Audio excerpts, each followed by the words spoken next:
I'm Ed Keenan, live from New Toronto. This is Toronto Mic'd. Short but sweet. Yeah, that's the end of the classic cold open, you know. Right.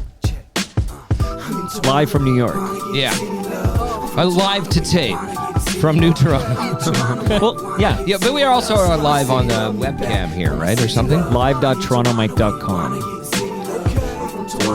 Welcome to episode 1926 of Toronto Mic'd, an award-winning podcast proudly brought to you by Great Lakes Brewery. Order online at greatlakesbeer.com for free local home delivery in the GTA. Palma Pasta. Enjoy the taste of fresh, homemade Italian pasta and entrees from Palma Pasta in Mississauga and Oakville. Visit palmapasta.com for more. Toronto Maple Leafs baseball. Catch a game at Christie Pitts this summer. No ticket required. Fusion Corp's own Nick Iones. He's the host of Building Toronto Skyline and Mike and Nick, two podcasts that you ought to listen to. RecycleMyElectronics.ca. Committing to our planet's future means properly recycling our electronics of the past. And Redley Funeral Home, pillars of the community since 1921. Joining me today, returning for his quarterly Toronto Mic'd appearance, it is the Toronto Stars, Ed Keenan. 1926. We're into the episodes now that sound very much like years, right? This is on that note, Ed, it's like you can read my notes. 1926. We're into the jazz age. The Roaring 20s. Yeah, woohoo! Yeah, like the Great Gatsby. Big Gatsby party here. I dressed not for that party. I took a note that I don't know about this date, forget that, but in 1926, it was actually April 29, but in 1926, about 100 years ago, Maple Leaf Stadium opened. It was originally known as Fleet Street Baseball Stadium. So wait, you said it was actually 1929, but no, I meant it was April 29, because originally I was going to say April on this. 29th. Yeah. I was going to say on this day, but it's not on this day. But it was. But that is something. That's So Maple Leaf Stadium opened, and that was on the waterfront. Yeah? Right, where the Tip Top Tailors. Yeah, Tip Top Tailors. They call it Stadium Road or something. There. That's right. Yeah. That's right. And it's a shame that is not still there. I think you and I talked about this. We talk about it a lot. Firstly, because the Maple Leafs of baseball play there, and now a different version of that team plays at Christie Pitts. People should check it out. Here's a book for you, Ed Keenan, on the history of Toronto Maple Leafs baseball. But I did an episode recently with a chap named D.M. Fox about the 1926 Toronto Maple Leafs baseball team, which won it all. I can't remember what it was called, but whatever the hell you can win at that level of baseball, they won it all, like the whatever World Series. At one point, the Junior Toronto World Maple Series. Leafs. At one point, they were like a minor league affiliate for the Yankees or something, weren't they? I don't know if that's true. I don't know if that's true. No? Because Okay. whenever I don't know. I don't know if that's true. I mean, I know the modern incarnation, the current version of the team was always 69 Intercounty Major, which is now the Canadian Baseball League. But I thought that the earlier version at some point had some affiliation with a major league team. But very likely. Maybe Mr. I'm wrong. Keenan, Yeah. But I'll tell you, they demolished that stadium, Maple Leaf Stadium. They demolished it in 1968. And as we talk here in 2026, I wonder what it would be like to have a stadium that size in Toronto where not only could the Toronto Maple Leafs baseball team play, so instead of a public park like Christie Pitts, they could have a ticketed event, but also maybe in the future, the not too far off future, a WPBL franchise, a women's professional baseball league team out of Toronto playing at that same venue. Absolutely. It would be perfect. It would be great. I have been watching with interest the launch of the Women's Professional Baseball League. I know a couple of the players who were drafted and are going to be playing, and so amazing. It's very exciting development. So I actually women's baseball literally recorded this morning with a couple of professional baseball players who will be in the inaugural season of the WPBL. Their first game is New York versus LA at Robin Roberts Stadium in Springfield, Illinois on August 1st, 2026. So they're less than a month away from playing games for real. For your regular listeners, then, may already know this, especially if they listen to that podcast that you just mentioned. But yeah, so for this inaugural season, all of the games are being played in Springfield, right? That's correct. Which might seem like a random location, but of course, the Rockford, Illinois, with the home of the Rockford Peaches, is a significant women's baseball location. And I think there's a new women's baseball Hall of Fame being established there. The big national girls baseball tournament is being hosted there this year to sort of celebrate. And so, I mean, I you'd know better than me, but I think the economics of the league made it more practical to use one site for this first year. 100%. But I also think, there's some significance to the site. And it also means that if people are looking to sort of make a pilgrimage, to support the league, they know where to go for all the games, right? You don't have to plan a cross-continental trip. Yeah, so this inaugural season only has 4 teams, and they'll play all their games at the same venue. But this is just, I had the commissioner of the WPBL, Justine Siegel. Yeah. And she's also a part owner, fun fact. Mm-hmm. And I asked her straight out, is this temporary? And she's like, the goal is to have the teams play at their own cities, beyond the first season. So first season, this is what's going down on August 1st. I think training camp opens on July 27th. So it's going to be a brief training camp and then games go for real. But yeah, eventually, teams will play in their own city and there will be expansion rather quickly, I would guess. Yeah. So, and since another co-owner of that league already owns a Toronto sports franchise, maybe we'd be... What franchise is that? I believe it's a Toronto Maple Leafs baseball team playing out of Christie Pitts. So you're referring to Keith Stein, and 100%, and he's a Toronto guy. So Keith Stein bringing a franchise to Toronto, to me, is going to happen. It's just a question of when it happens. Yeah, exactly. So yeah, that's really... exciting. I do know Justine Siegel a little bit. I think a lot of people know her, so I don't know that she would know me. But I've spoken to her a bunch of times over the years. She organizes baseball for all the women's baseball organization, and I took Toronto girls baseball teams to tournaments that she organized. And also, when we lived in Washington D.C., my daughters played on the D.C. Force and went to a bunch of their tournaments. And she's just her story is so interesting as a woman who coached in the major leagues, right? The first woman to coach with the Oakland A's. She's got good stories about Billy Beane and right. But and then never having really felt it though, even being in that position until her own daughter came along and she was like, well, I want her to have a path. I want her to be able to play. And it's difficult. So that's great. And to see them, it's in some ways, the stories I hear from women's professional hockey players now and women's professional soccer players now, where they say, they just got drafted. When they were little girls, they thought this would be the work of generations. They didn't think this would be possible for them. We're not talking about the retired veterans who were I always dreamed of this. It's women in their early 20s who've just been drafted where, 5 years ago, this seemed impossible, and now here I am. And I think having been involved in the girls' baseball community in the United States and in Canada, 10 years ago, this wasn't on the radar. It was a long-term goal, it was like a dream, but it was just that. So it is, however humble the beginnings wind up being at one location with 4 franchises in the first year. I think it's amazing progress, and it's so great to see. And the second pick overall in the inaugural draft is a woman who played at Christie Pitts.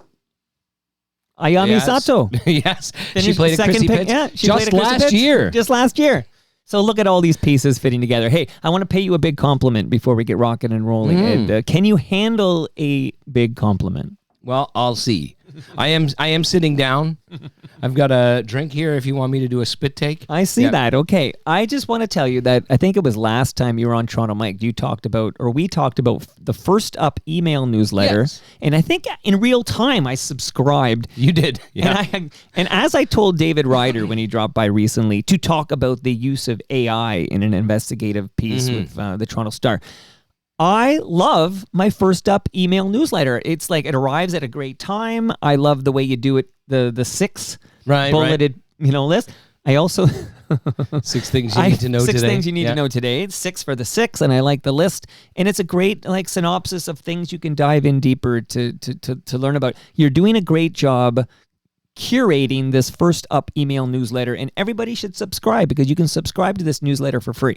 Yeah, thank you for saying that. And it remains a work in progress. This is sort of like First Up phase 1, and then soon, actually, I think measured in weeks rather than months. Soon there'll be a sort of a phase 2 we make some tweaks to the format and whatnot. And there may be every time I come here, I feel like I tell you there's impending podcast news, but I think it's like there might be the same as it ever was. But it has been really fun to work on, and I have to say, I like being a columnist. I really do, and it's still part of my job description that may become a bigger part of my job again at some point in the future. And this is in some ways less satisfying as a writing project, right? Because like for so long I've just been making an argument and tying in things and playing with language and just whatever's on my mind, I could kind of shape a narrative out of it. But I do think that first of all, writing a little bit shorter and a little bit more to the point has been its own kind of fun challenge. But also getting to try to shed a light, share a little bits and pieces of the vast amount of work my colleagues at the Star do, and try to put it in front of people in a way that convinces them that this is worth reading, right? That this is worth looking at. Just saying, hey, look at this, and then look at this. It's like if your job was to go to movies and then tell people which movies they should go and see and what was the best part of them and all of that. So I have been enjoying it, and I think we'll evolve as we go. But I would love it if people subscribe, because as you say, it's free to subscribe. Yep. And we are very soon. I will give you the. Do I have a sound effect for this? On this. Start introducing more, or we'll open up more of the stories that are featured in First Up to non-subscribers to read too, because my hope is that actually the morning newsletter provides you the news you need to when you're going to work. It arrives at roughly 7 a.m. every morning. Right. So I want people to enjoy reading it. But also the longer term hope is that you see enough value there that the Star becomes part of your daily habit, that you think it's worth subscribing to read all of this stuff. And to give you enough of it, though, to get you through the day, but also give you enough of it that you realize the kind of value that you get out of it. And so that's my salesman pitch, but it's earnestly intended. It's not part of my job description that I should come out here and pitch people to subscribe or anything like that. But I do, it has been one of the fun and energizing things about the job is being in all the news meetings and hearing, because I have to get it out so early in the morning. We have to start planning it and preparing it like they do the front page of the print paper or something, where you hear what's coming, you start to read the stories as they're drafts, you start to get it ready, and that's been just very exciting and energizing. So I aired a very, very minor grievance with David Ryder that I miss the bulleted 6 points on weekends. So you only do it Monday through Friday. That's right. And someone else does it, but they haven't adopted the Keenan 6. Seema, who does it on the weekends, works with me on weekdays. But she had previously done Next Up, the afternoon newsletter, and she had worked on it a bit. And so they have had an established sort of introduction format that worked with their routine. And I think we might start together shifting up the weekend format a little bit, but it was sort of like, first I wanted to get my feet under me and because honestly, I'm never been a morning person in my life. So the fact that I got to be up at 5 a.m. working on this. Is that the time you get up to work on this First Up? Yeah. Wow. And I was going to ask you. I often work late the night before too. I was like, they couldn't pay me enough so for this far, job. It's been very weird figuring out hours that make sense. And, we'll normalize things. Right. But, the last push of it happens between 5 and 7 a.m. And then it gets sent out live. And so, Seema and I are up at 5 a.m. working together on it. And so we wanted to make sure we knew what we were doing with this first, and then just keep the weekends sort of the way they were, more or less. And then as we sort of go into phase 2 of the weekday version, we'll start also looking at tweaks for the weekend. But I will pass it along to my team. If they didn't hear the David Ryder episode. We need the 6 bullet points at the top of the weekend one, too. Maybe Seema sees it as more of a Keenan thing. This, 6 things you Maybe. need to know. So Seema's got to have, like, her own, like, Seema's picks or something like that. You know what's better than 6? 7. 44. 6-minute abs. What was the line? People got time to read on the weekend. Harlan Williams had a great cameo in There's Something About Mary, and he was talking about 8-minute abs. And, you hear about 8 minutes, he goes, you know what? I'm going to do 7-minute abs. And then somebody said, maybe it was Ben Stiller. He said, what about 6-minute abs? And it broke Harlan. He's not 6, 7. It was like a whole moment where he realized, oh my gosh, you can keep going. Anyways, Harlan Williams once co-hosted the Ed the Sock show on Cable 10. There's your regularly or one episode? No, regularly. So before it got moved to City TV. It was a Cable 10 series. Yeah. And Harlan Williams was the host with Ed. I guess Ed's a I saw that. I just don't remember it being him. Well, there was 2 gentlemen who did it. He did it, and then he was replaced by a gentleman who always wore, I got to remember his name. Eric Tunney? Eric Tunney. Yeah. He had the bow tie. But I remember the guy before Eric Tunney. I just didn't remember that it was Harlan Williams. Yeah, and then the first host of the City TV era was a chap I work with today. Humble Howard Glassman from Humble and Fred. Oh, yes, of course. These are the Ed the Sog hosts we know. Hey, go ahead. Eric Tunney, the late Eric Tunney, was just... The thing is, when I saw him on Ed the Sock, I already knew him so well because at a certain point in your youth, you can only go to a limited number of places. like when we were in high school, we would go to Yuck Yucks, because we couldn't get into bars, right? So it's like, are we going to shoot pool, or are we going to go to the comedy club, or are we going to go see a movie, or maybe go bowling? I don't know, whatever, right? And so we would go to Yuck Yucks a lot, and he was a regular at the Yorkville Yuck Yucks, both as a featured performer and as a host back then. And I can, to this day, 30-odd years later, still recite whole passages of his comedy routines about the recipe for eggnog is that you just need 2 eggs and a frothing cup of nog, and his whole indignancy that somebody had a outdated copy of Ass Masters Monthly, the whole porn rack at the top of the variety store, and how why do you need a monthly? Why does it have to be a monthly? Do you know how much has happened in the world of ass mastering in the last 4 weeks? And whole bit about the condoms and perfumes you buy in bathrooms at CD bars and stuff, and it's just Of the comics I've seen live in my life, he is probably the most memorable in terms of just these little bits still come back to me all the time. And now I saw him more than once, but still, it's pretty impressive. Well, Eric Tunney was the meat in the Harlan Williams Humble Howard sandwich. So sorry, that's a long, unplanned digression. But it's when you reminded me of him, I just thought a little tribute to him. I don't know if you can find bits of his comedy routines on YouTube or anything like that. I haven't tried to look them up, but if so, highly recommended.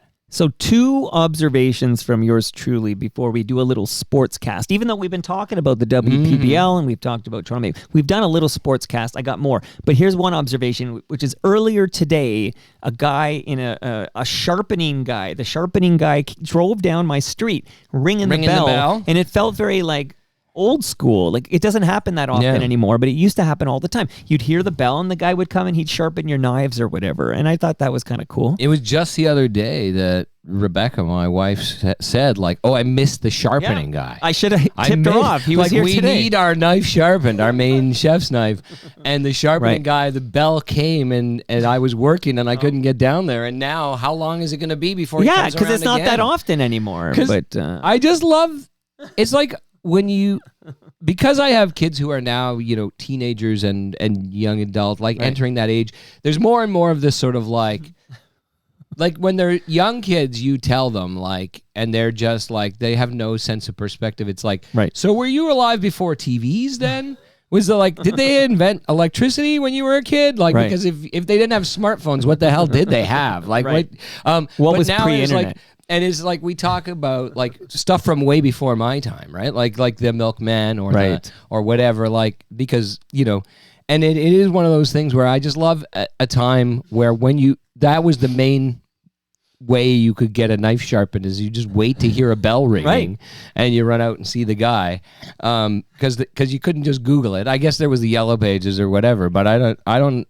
When I was a kid, that's how my mom did it. Yeah, well, the bell would be frequent, right? So you just wait for the bell, and now it's less frequent. So now, literally, what happens now is there's I think it's called Lakeshore Dads. There's this WhatsApp group of the Lakeshore Dads. And when the bell is heard, a Lakeshore Dad goes in the group and says, okay, the sharpening guy is driving around currently at this street, and he's making his way to this street. And it's like, that's now. So we're using the internet to tell. Somebody needs to create an app that tracks the sharpening guy. Right. So if you miss him, you can hop on your bike and ride over there with your knives and just greet him on the street I'll provide corner. the service where I will bike to the sharpening guy if I know where he is. Give me your knives. I'll bike him over here. Okay, here's another quick hit. Then we got a little sports cast, and then we're going to get into it. But you and I are both in our 50s, Mr. Keenan. Okay? Yes. And I just had Blair Packham from the Jitters over here, who's got a few years on us. Okay, he's in his mid-60s.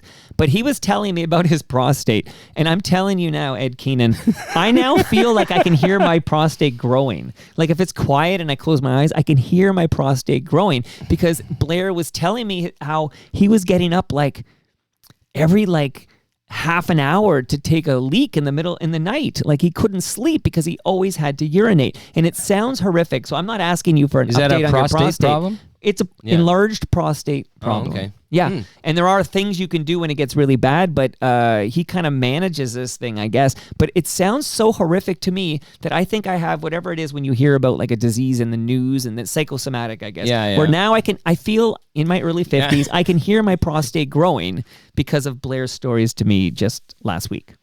Or maybe this week. Well, and now... all of us can picture your prostate growing. It's you conjured that the sound image you for hear. us. That sound you hear is my prostate growing. Okay, you want to do a little sports cast? Yeah, because sure. You're a sports guy. There's a lot of sports stuff been happening. Okay, let's start. Go ahead. So when I sat down here, you might have noticed that while you were doing your introduction, I was so focused I didn't notice anything. I took out my phone and checked something. I saw you checking something. And you might have thought I was doing some work, but I was literally checking to see if the Maple Leafs have signed anybody else in the time I had been driving here because it's just like Fast and Furious. They're coming. Okay, so we're going to do a little Leafs talk, but first we're going to talk about another team. So let's listen. You got to be aware of the inbounder here if you're Philly.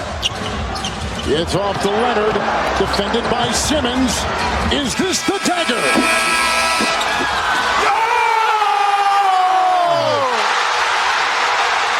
Game! Series! Toronto has won!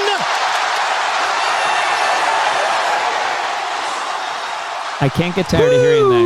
Woo!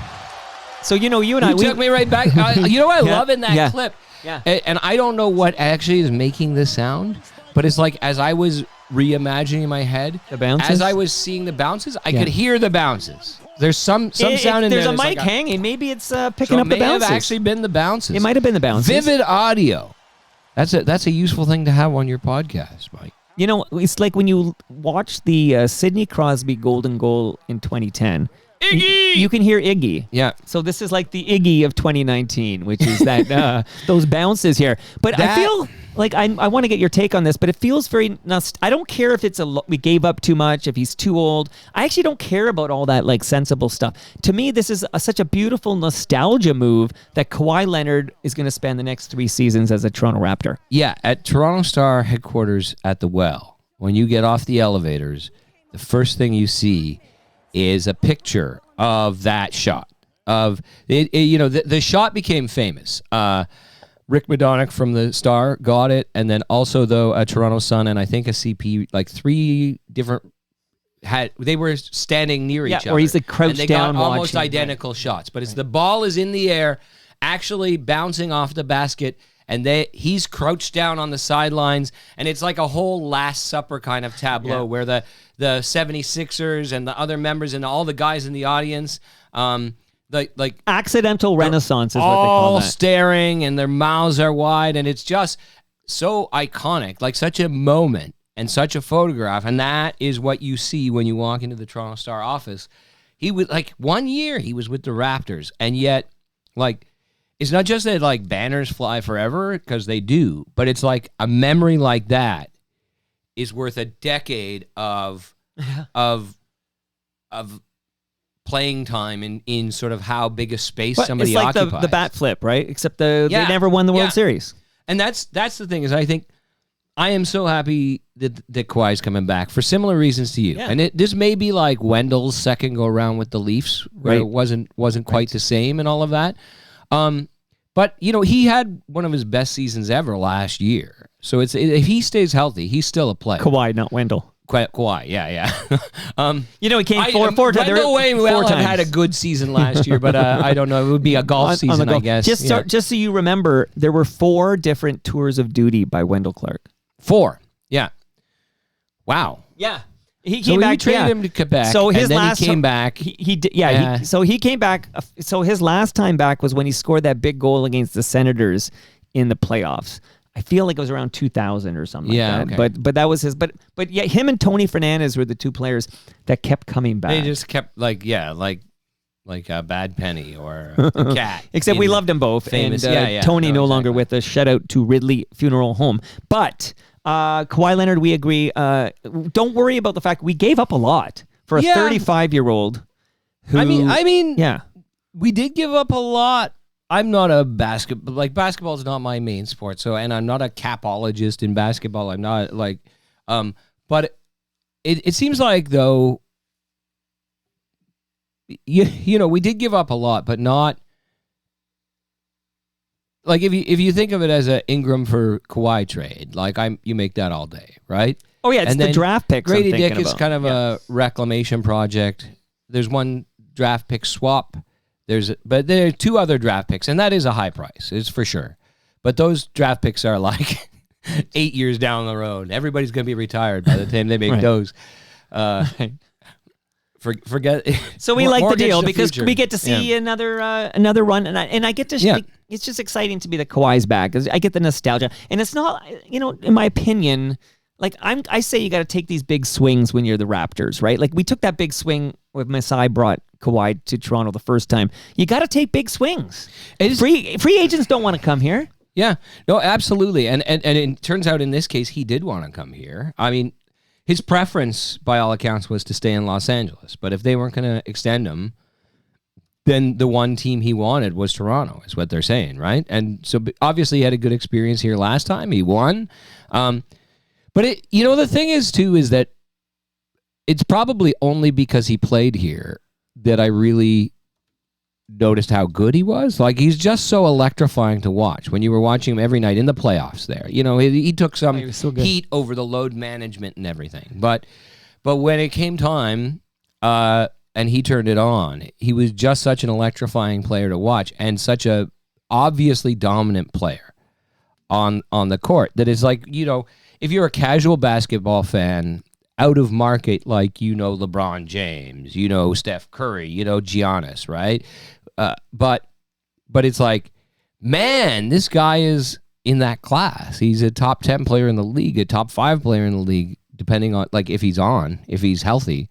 And to just, he instantly sort of makes them credible as contenders again. We'll see how the East shapes up. Well, and it'll be all fun of that. to see. But it's going to be a fun season to watch. And even as you say, for nostalgia's sake, Right. if it washes out, who knows what we'll think. But it will also be like, he was kind of the one that got away. He went home rather than staying with us after we won. And there was not as hard feelings as there are for some other people who make similar choices, but there was still a little bit of like, what do we have to do? Right? I never felt bad. I felt like so he that went he's home. coming back. If you go home, it's okay. And so that he's coming back, it's like almost like, well, this is his second home, right? Okay, so I know what sport I want to close on because it's going to segue us brilliantly, award-winning podcaster brilliance, to segue us to municipal affairs in this city. But before we get to that sport, John Chayka, that's how you say it, right? John. Yeah, I don't know if I've ever said it out loud, but it's like, how do you screw up that name? I'll find a way, Ed Keenan. John Chayka is our GM, and it was a controversial choice, but he's done. There's been a lot happening. He's sure not sitting on his hands, right? Like, although he had nothing to do with the fact we drafted Gavin McKenna with the first pick overall. That was just luck. So he gets no credit for that. But Stan, Pat, Brad, those days are over. Right. Like just the number of trades, people moving in and out, the number of we signed.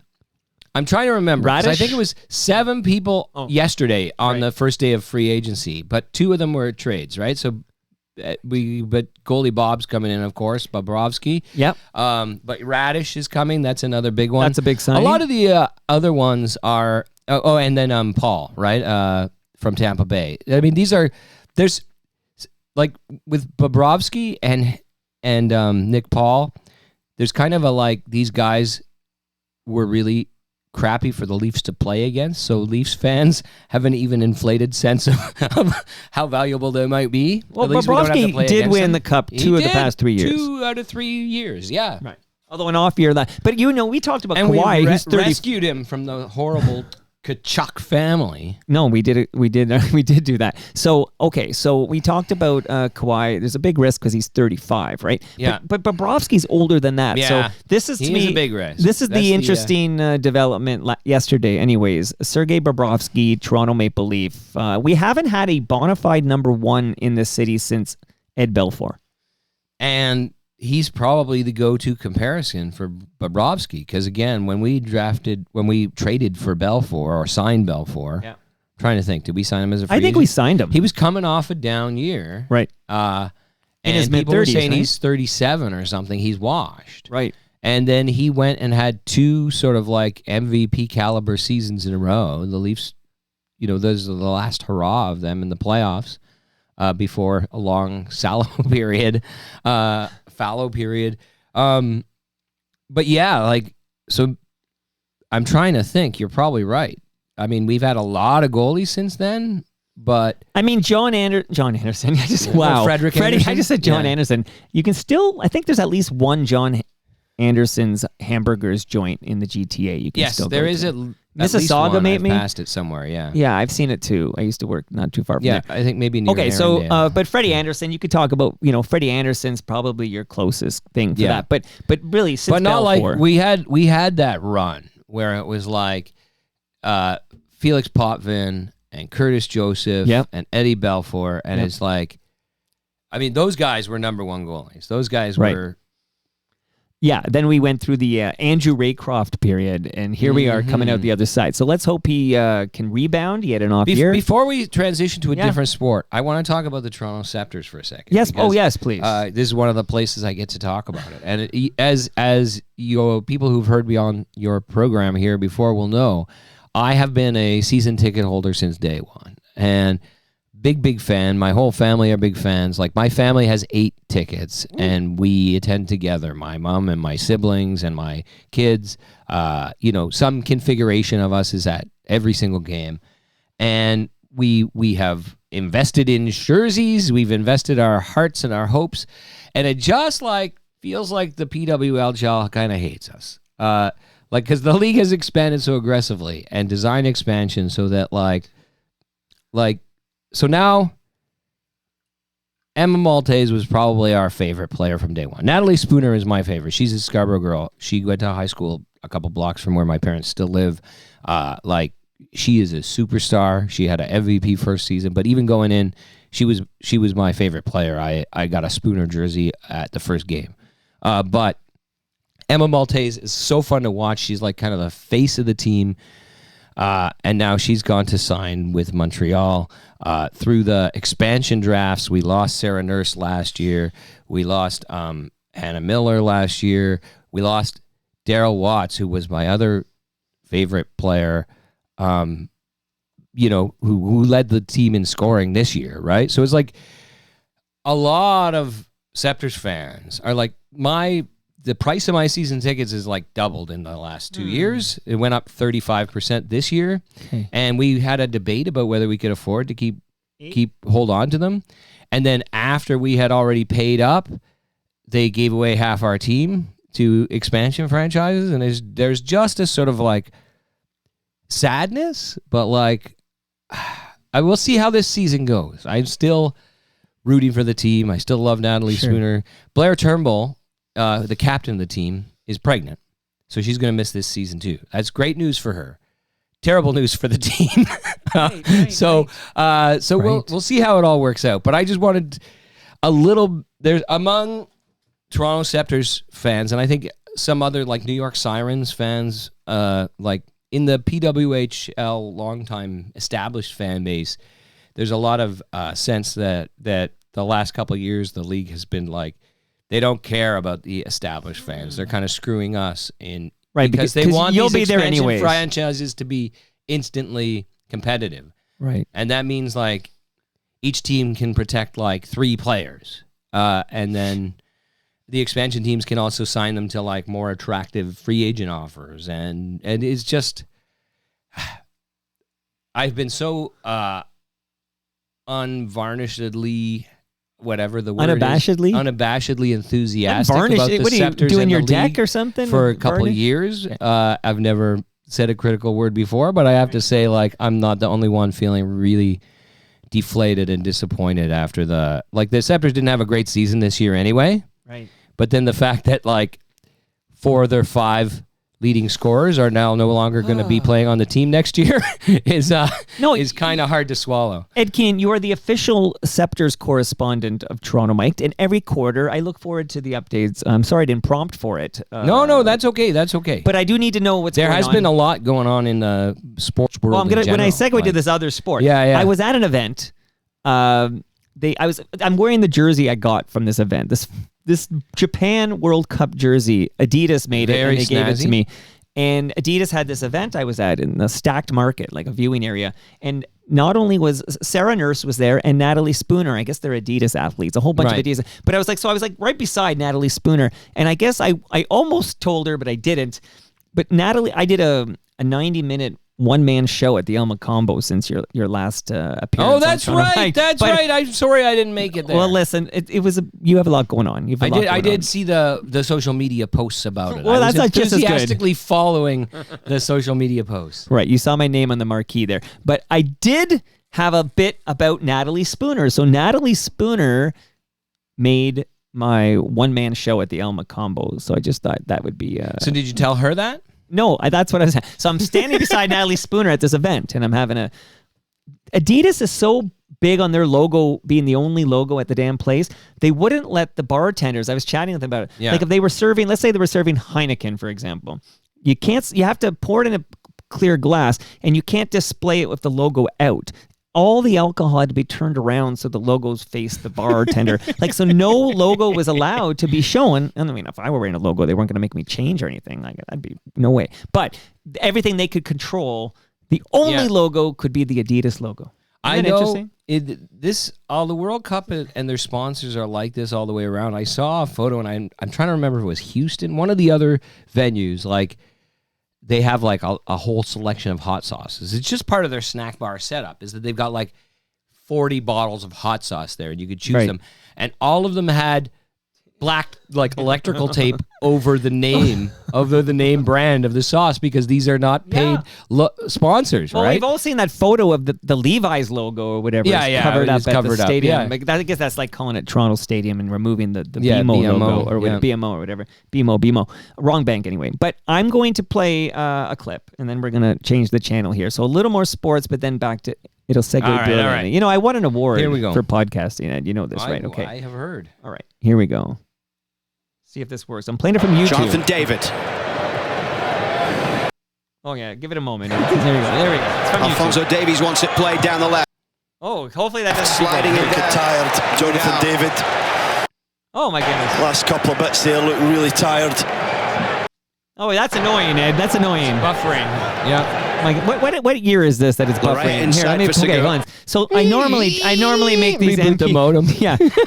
I'll be right back, everybody. I'm going to reboot the modem. Normally I make these MP3s and I play them, but because this is so tightly controlled by FIFA, it's a TSN channel and they have, of course, official rights or whatever.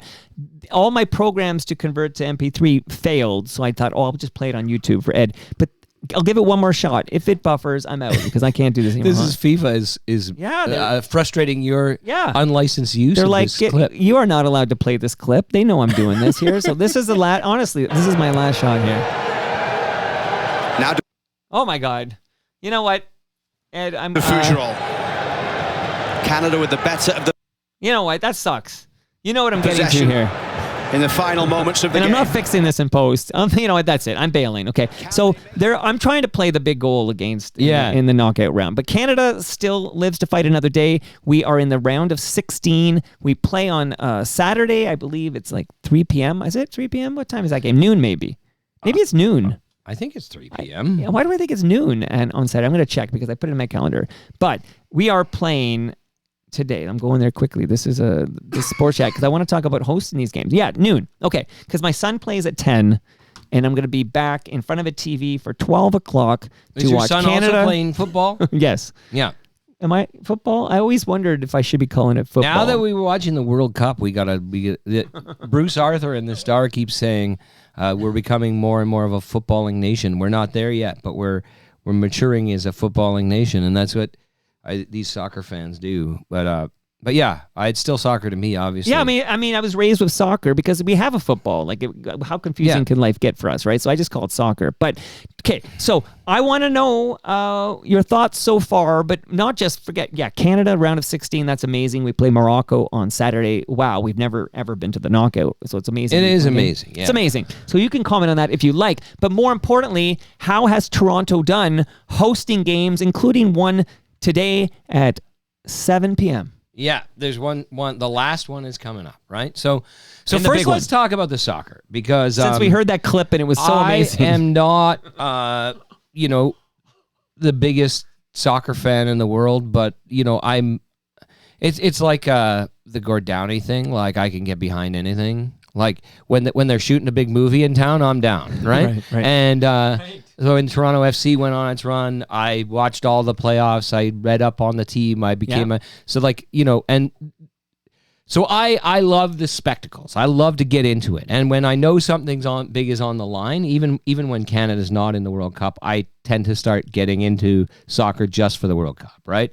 And so getting to watch Canada actually do something has been really energizing and amazing, and the storylines are great. And that goal you were trying to show me, Eustachio, late in the game when it was just, whoo, boy, baby, yes, amazing. And so I hear this from some soccer fans, people who are really down on FIFA as an organization, who are often down on the World Cup as a like giant shakedown of whoever the hosts are. They literally gave Donald Trump a peace prize. But those people will always say, like, the game wins, right? In the end, like it doesn't disappoint. It's not like you get these upsets, you get these epic matches, you get Messi coming in when people are saying he's washed up. Last time was supposed to be his final go round.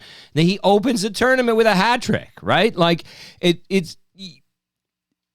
There's just so many moments that are so amazing that as somebody who often, when nothing's on the line and I watch soccer, I'm a little bit like, oh, are they going to score? Agreed. We need high stakes. How come the net is 400 feet wide and they can never put that little ball in it? Like, but watching it in the World Cup I've been swept right up in it, and I've been swept up by Canada. So that said, I think also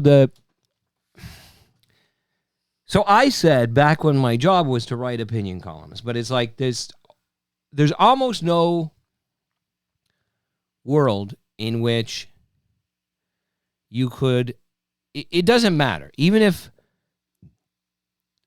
it's never going to be financially worth it to host the games, right? You're never going to make your money back.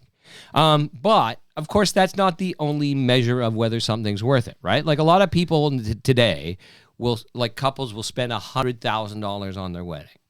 And they'll get some backing cash gifts and all of that, but they're not expecting to turn a profit on their wedding. They're not the That's an expensive wedding, not Ned. Economic, right? Okay.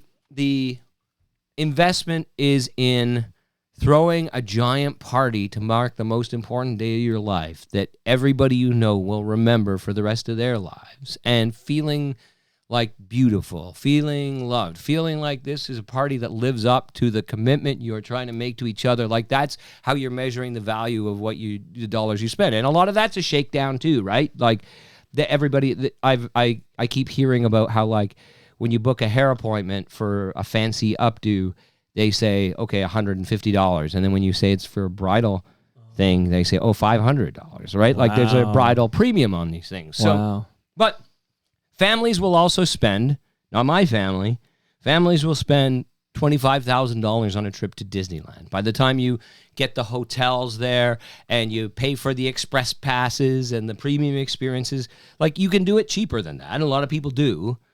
But the people paying that money don't think that it's going to pay off somehow in return on investment. They think they're buying an experience they'll remember forever, that their kids are going to remember forever.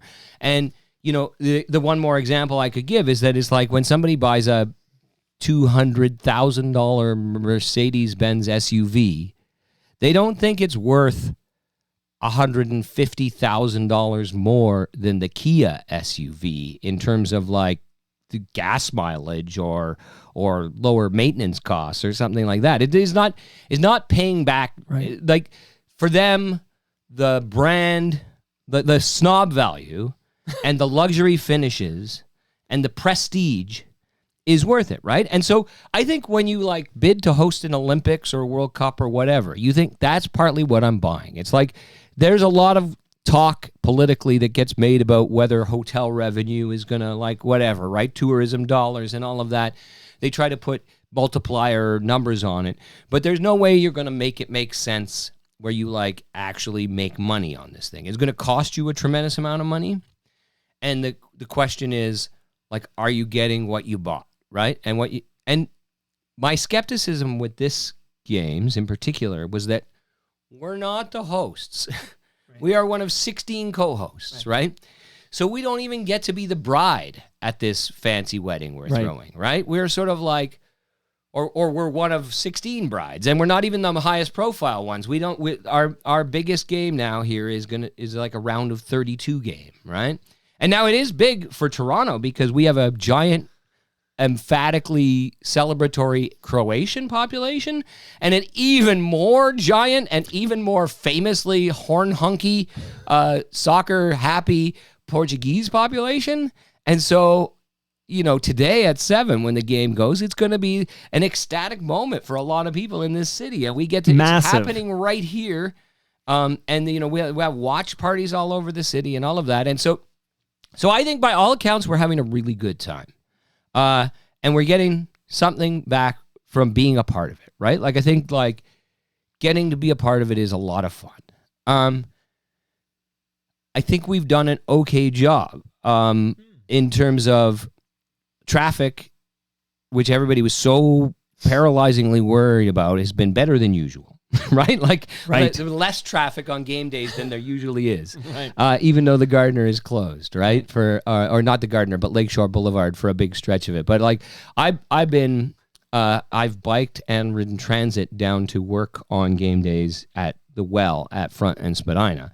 And, the downtown core is like, people are staying home on game days because they don't want to fight traffic and all of that, right? Like, right. That's very close to stacked market, by the way. Transit seems to be working from what the city reports were saying from the early games anyway. Ridership is up, but the extra service that they put in on the routes to like Liberty Village and the areas around it, to the fan fests, like people have been taking advantage of it. It mostly seems to be working, as well or better than transit in Toronto typically works. Now the Fan Fest, the main Fan Fest location, which is a ticketed location, most of the tickets are free, but you still have to get them. The Bentway and Fort York, yeah. It was a surprise to me the first time they closed it down and kicked everybody out because of the weather. Yeah. Right? Thunderstorms. Because it's like, how could you... like, they didn't empty out the stadium for the thunderstorms. It's like, there's lightning there, too. Like, why is this a particular problem with the FanFest area? And I've heard some complaints about lineups there. And some people with tickets being turned away because actually they overbook it because a certain number of people don't show up. And it's like a flight when you show up and they're like, we need some people to volunteer to be bumped because we don't have enough seats on this this journey. That's kind of disappointing. So, I mean, I do think some of the other... I heard there's so many watch party locations, like unofficial, unaffiliated with FIFA, but affiliated with the city, watch locations over the city that I've heard occasionally, like, oh, this one didn't have the game on, like the TV wasn't working or whatever. But for the most part, I keep hearing from people who are like, oh, I went down to U of T. I went to Canada Soccer House at Harbourfront. Right. I went to,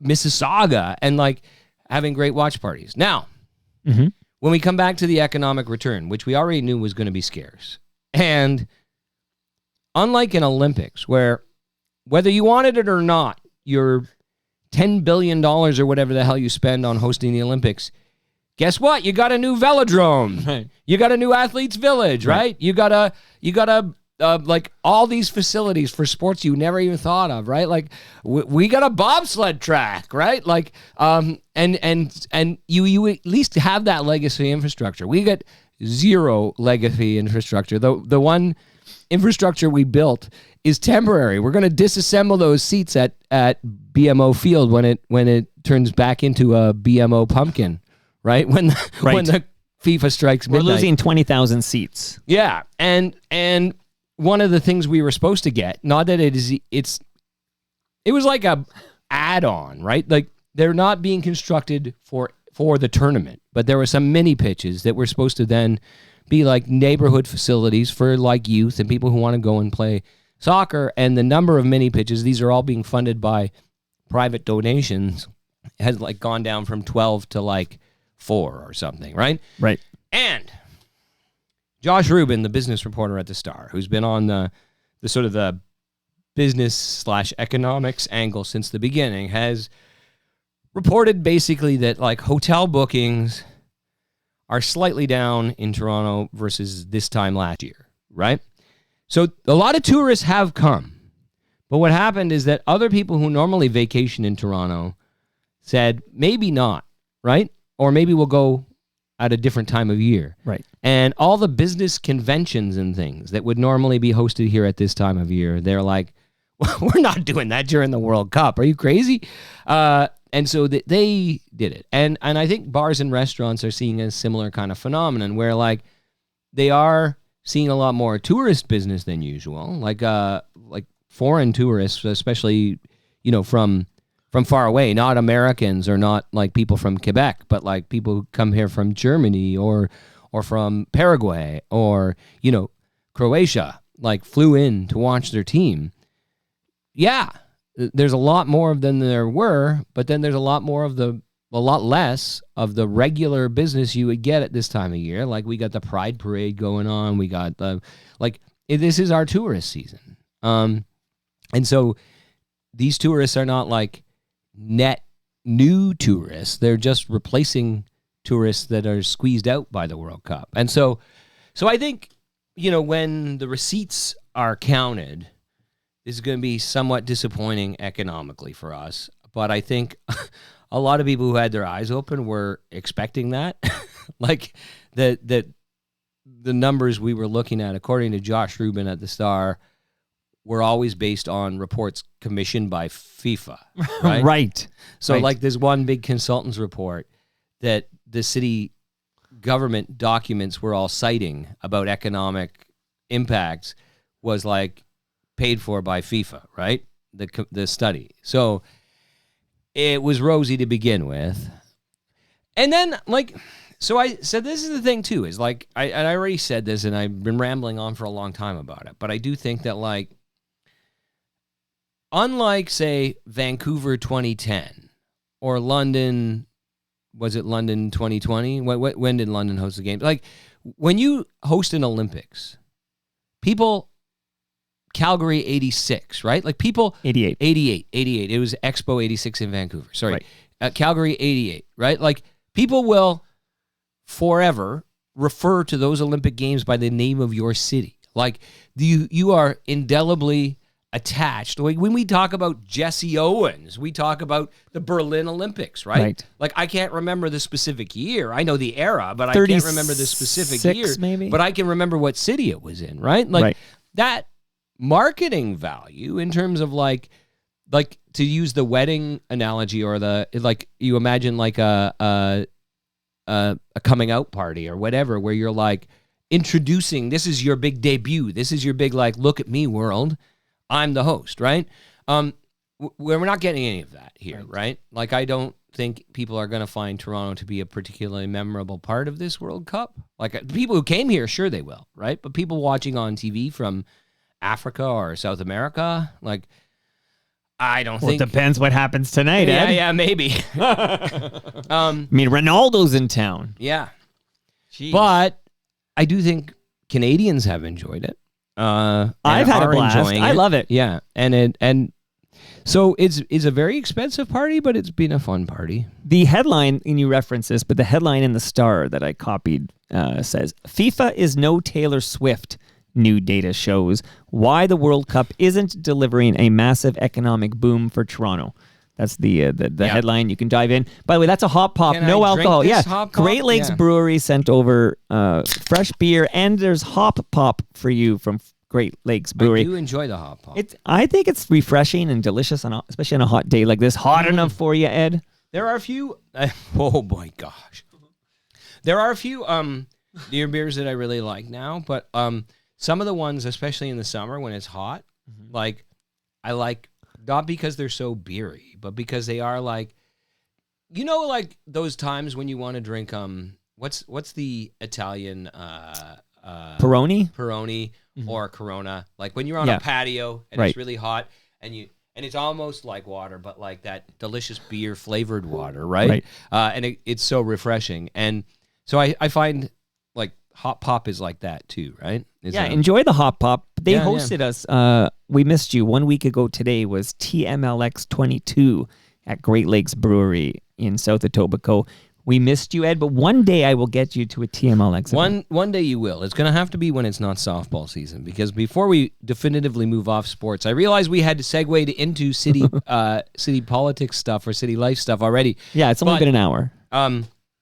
Man, I am leaving here and driving to Windsor, Ontario for the Eastern Canadian qualifiers of my daughter's softball team that I'm a coach of. So, but basically every weekend is spoken for from April to September, or until she moves to Montreal. Right. In late August. Okay. My daughter lives in Montreal, so like I said to you on Facebook, whenever you want to do a road trip to see our daughters in Montreal, let me know. Man. We got to do it. We got to do it. I mean, I'm up for a road trip to Montreal most times anyway, even before my daughter is moving What a great there, city. I'm going to have all the more excuses to get there. So lots of softball in your life right now. Now, one thing, I don't know if your listeners are hearing, I'm trying to be discreet about it, but the hop pop does give you the burps. Yeah. Yeah, it's a hop pop, of course. So I also would tell you, because at TMLX 22, which you missed, Ed Keenan, we were all fed. We all left with full happy bellies full of Palma pasta. I do have a frozen lasagna from Palma Pasta in my freezer for you, Ed Keenan. Well, I do appreciate that. I actually feel like now, like I really missed an opportunity to go and get fed. Yeah, honestly. So- And the meatballs are there, and you got your lasagna, and you also have the penne, which was all that was left when I got around to eating. That and, of course, Leslie Taylor's cookies. And I think the next TMLX event will be in like October on a Monday night, and I'm going to aim to get you there. So what? Well, okay, that would be nice. Monday night is usually a good night. Okay, I'm going to try to get you there to the next TMLX 23. Yeah, and as you know, but yeah, like I would like to. Yeah, I would like to come. So let's try and make that work. Okay, that's I was going to ask you what you thought of this World Cup. I mean, obviously you're enjoying the games and all of that, but as a host, either the politics or the culture of being a co-host, what's your take? So my take is, much like you, which is I'm no economist and I don't know what the ROI is, but I think this is kind of bigger than that, and I feel like a sense of pride that we're putting on this great show. I watch the games differently when they're taking place in Toronto. Like I'm watching on my TV, and I'm like, I can bike there in 30 minutes. Like that's how it blows my mind. Like tonight, when I'm gonna watch that game from my living room upstairs. Especially Croatia versus the games, Portugal. like you say, that are not like the Canada games are one thing, but then when you're watching Croatia versus Portugal, because it's in Toronto, that's why you chose that game to watch. Well, I've actually watched a lot. Like I watched so much yesterday. Actually, I want to just touch on a couple things here. So, yesterday was the first day of an official FIFA viewing thing that was happening at Humber College here in South Etobicoke. Okay. Yeah. Humber Watch Party. I can't remember the full title, but it is very close to where we're sitting right now. Is that at Colonel Sam Smith Park? Yes. Humber campus? Yes. Yeah, okay. Yeah. So yesterday it was there. Now, we were a little ignorant in terms of how ticketing works, but we heard it was a free event and it was steps away, right? So the family waltzes over in like 45-degree temps, okay? So we're like, it's very, very hot. It is hot. It's 40 plus. It felt like 40 plus anyway. And we're even in South Etobicoke by the lake. So we're waltzing over. Yeah, I think it was like 38 and the Humidex was up as high as 46. I read somewhere it was the warmest Canada Day in recorded history in the city. I did hear that's that something, as well. right? Okay, so we did go to this FIFA. Again, you've got a gateway you enter. There's these it's hard to see inside because they have these big walls or whatever, but I did peer over the top and I saw, there's really no one there. It was like maybe there were 10 people because it was so hot. Nobody was there at this viewing party at Humber College. So the four of us were going through the gateway. There's security there and there's a couple of nice volunteers. And I swear to you, Ed, this happened yesterday. I wrote about it on TorontoMike.com because I couldn't believe it. Because remember, it's almost empty. I haven't read it, but I know what's coming. Okay, you know what's coming. So we get there and they go, do you have a ticket? They're going to scan our ticket. And my wife says, we didn't know that you needed a ticket. We don't have a ticket. Can I get one right now? And they say, I'm sorry, it's sold out. Now, whatever that means, sold out, because these are free tickets. But it's sold out, but you can get tickets for another day this week coming up. So what happened was they turned us away. So we were not allowed to go on, but there was no one there, Ed. I took photos. It's completely empty, right? It's almost completely empty, and there's a band playing, okay? Yeah. Kind of like smooth jazz is playing because we're between matches. We came for the second game or whatever. So maybe the Senegal match I think we were there for. But there between matches, the band is playing. There is like food truck things, some shawarma and some stuff, but there's no one there to buy it, to eat it. Like, and I'm thinking, oh my God, there's four bodies that are ready to go in this. Yeah. Watch it there, and they wouldn't let us in because we didn't have a ticket. And then Monica on her phone tried to see if they dropped new tickets, and no, it said no tickets available. So we couldn't produce a ticket to get inside, which means we actually walked home and just watched it on TV. And I just thought that was wild to me because, yes, I understand these free tickets were gone, but there was nobody there, Ed. Yeah, well, this is where... It was hot. This is where the question is, and I don't blame you for not sticking around to find out because you wanted to watch the game and you're coming home. It was too hot. But it's like, I know...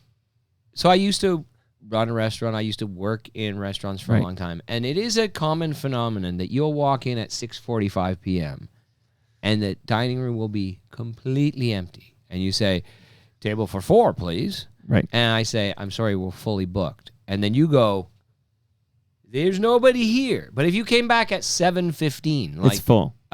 yeah, or 7:30, like I can't seat you if somebody's got a reservation in 45 minutes because you're not going to eat a 3-course meal. And I hear what you're saying. So I just wonder if it's possible that all those ticket holders were going to show up like exactly at game time or something. Like they were driven away by the heat. I which think seems they were much driven more away by the likely. heat. It was really oppressive. And it does seem like what they could have a policy of like, there's no tickets left, but if nobody's here in 20 minutes, we'll let you in. Or what I thought was, let us in, and when that wave of the people start coming in the wave, we'll have to ask then you we to have to leave if, leave, and we'll yeah, leave or whatever. Anyways, we didn't participate in this Humber watch party, and I watched it at home, and it was really hot. Like we did it just because it was so close, and we wanted to see what it was like, and it was free. Like the price was right. One more little thing on the World Cup, which I am enjoying watching, and I am proud to be hosting, is that they did cancel the Canada Day.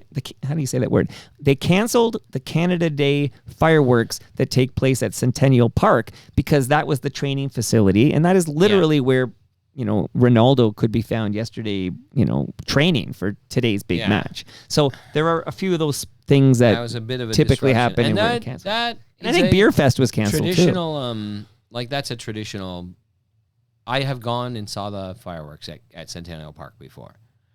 So it's like that's a tradition in Etobicoke. Right. But it did not happen yesterday. Disrupted by Ronaldo. Ronaldo what a again. Prima donna. The guy what? can't handle a little fireworks. He go, I'm training over here. No, yeah, what? I guess the crowds were what they were trying to. They don't. Yeah. Well, it didn't happen. That's for sure. Here, there was a moment yesterday. It was so hot. Last time I went to there to see the fireworks, there was also a rib fest happening there. Oh yeah, I've served beer at that rib fest. I gotta say, my experience of the rib fest was not all that great. Maybe it was just too hot that day, but it was also like, you go and the ribs are like more expensive than any ribs you're going to buy anywhere else. Yeah. And you have to eat them sitting on the ground in the park. Right. And it's like, it's not even like, because it's hard to get a picnic table. It's like you got to so choose. Popular. You got to choose which food truck you want to line up 45 minutes to pay $45 for a half rack of ribs at. But I'm glad you brought up Rib Fest. They were tasty, but my experience was not like I wasn't in a hurry to get back because it was Canada Day, right? And so the lines were epically long, and it was blazing hot. I've been there, brother, and I've been serving Great Lakes at that exact event. But guess where it was held this year because of Centennial Park was unavailable? Guess where Rib Fest occurred this year? You'll never guess. I don't think you'll guess. You have to know. You ready for me to tell you? Wait, no. Is it Colonel Sam Smith Park? That's a good guess, but no. Is it Thompson Park in Scarborough? No, we're talking about it's the not Etobicoke. a park. Yeah, the one that would typically, it's called the Rotary Park Rib Fest that typically happens at Centennial Park. Yeah. But it was unavailable last year too because they were building out the facilities or whatever, and not available this year. This year it was held at Cloverdale Mall. Wow! Yeah, Cloverdale Mall had the Rib Fest this year. In the parking lot or inside the mall? Well, I didn't attend. I just saw the signs in the neighborhood. Would change the whole dynamic of it. Can I mix things up? So, because we are going to get into, because I have some. Before we mix it up, let me take a bathroom break here. You take the bathroom break. Yeah. Actually, no. Okay, do that because I want to thank some more partners here. Okay. Don't trip over your wires here. Okay. Shout out to The Wire, the greatest show of all time. And watch your head there. And let's see if Mr. Keenan's clear. There he is. He's clear. Okay. So Nick Iones is on the show next Friday. Nick Iones has some questions of mine to answer because I have questions about what he knew, what happened, a lot of stuff that might get him in trouble, but it's all regarding his live podcast recording of Building Toronto Skyline with his special guest, Brad Bradford, a name that will come up with Ed Keenan in mere moments. So looking forward to getting Nick back on the podcast. He's a proud sponsor of this very program, and he's got a couple of podcasts that I'm involved with. One is called Building Toronto Skyline, and the other is called Mike and Nick. I'm the Mike in that podcast, so we'll record a new episode of that as well on Friday. So if you have old electronics, old devices, old cables, do not throw them in the garbage. Go to recyclemyelectronics.ca, put in your postal code, and find out where you can drop that off to be properly recycled. Much love to recyclemyelectronics.ca. And of course, Ridley Funeral Home, pillars of this community since 1921, Watch your head, Ed. I have a measuring tape for you, Ed Keenan, courtesy of Ridley Funeral Home, and they have a great podcast called Life's Undertaking. We recorded a new episode this week. Check it out wherever you get your podcasts. Woohoo! You ready for a little music here? You need anything measured? I got a new. I do measuring actually, tape but right maybe here. when I stop recording. Okay. This is private. Okay. You ready for? You got to measure my prostate. I want to know. I want to know if it's I don't growing. know if I'm qualified to measure a prostate. I need to know if it's growing since Blair was here. I don't know if I'm inclined either. Earlier in the week. As enticing as it So is. this is a brand new song that dropped yesterday by a globally famous Canadian singer. Okay, you ready? Yep.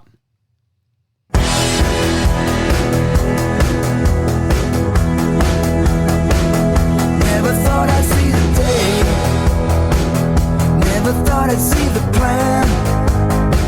But everything could get harder for the working man.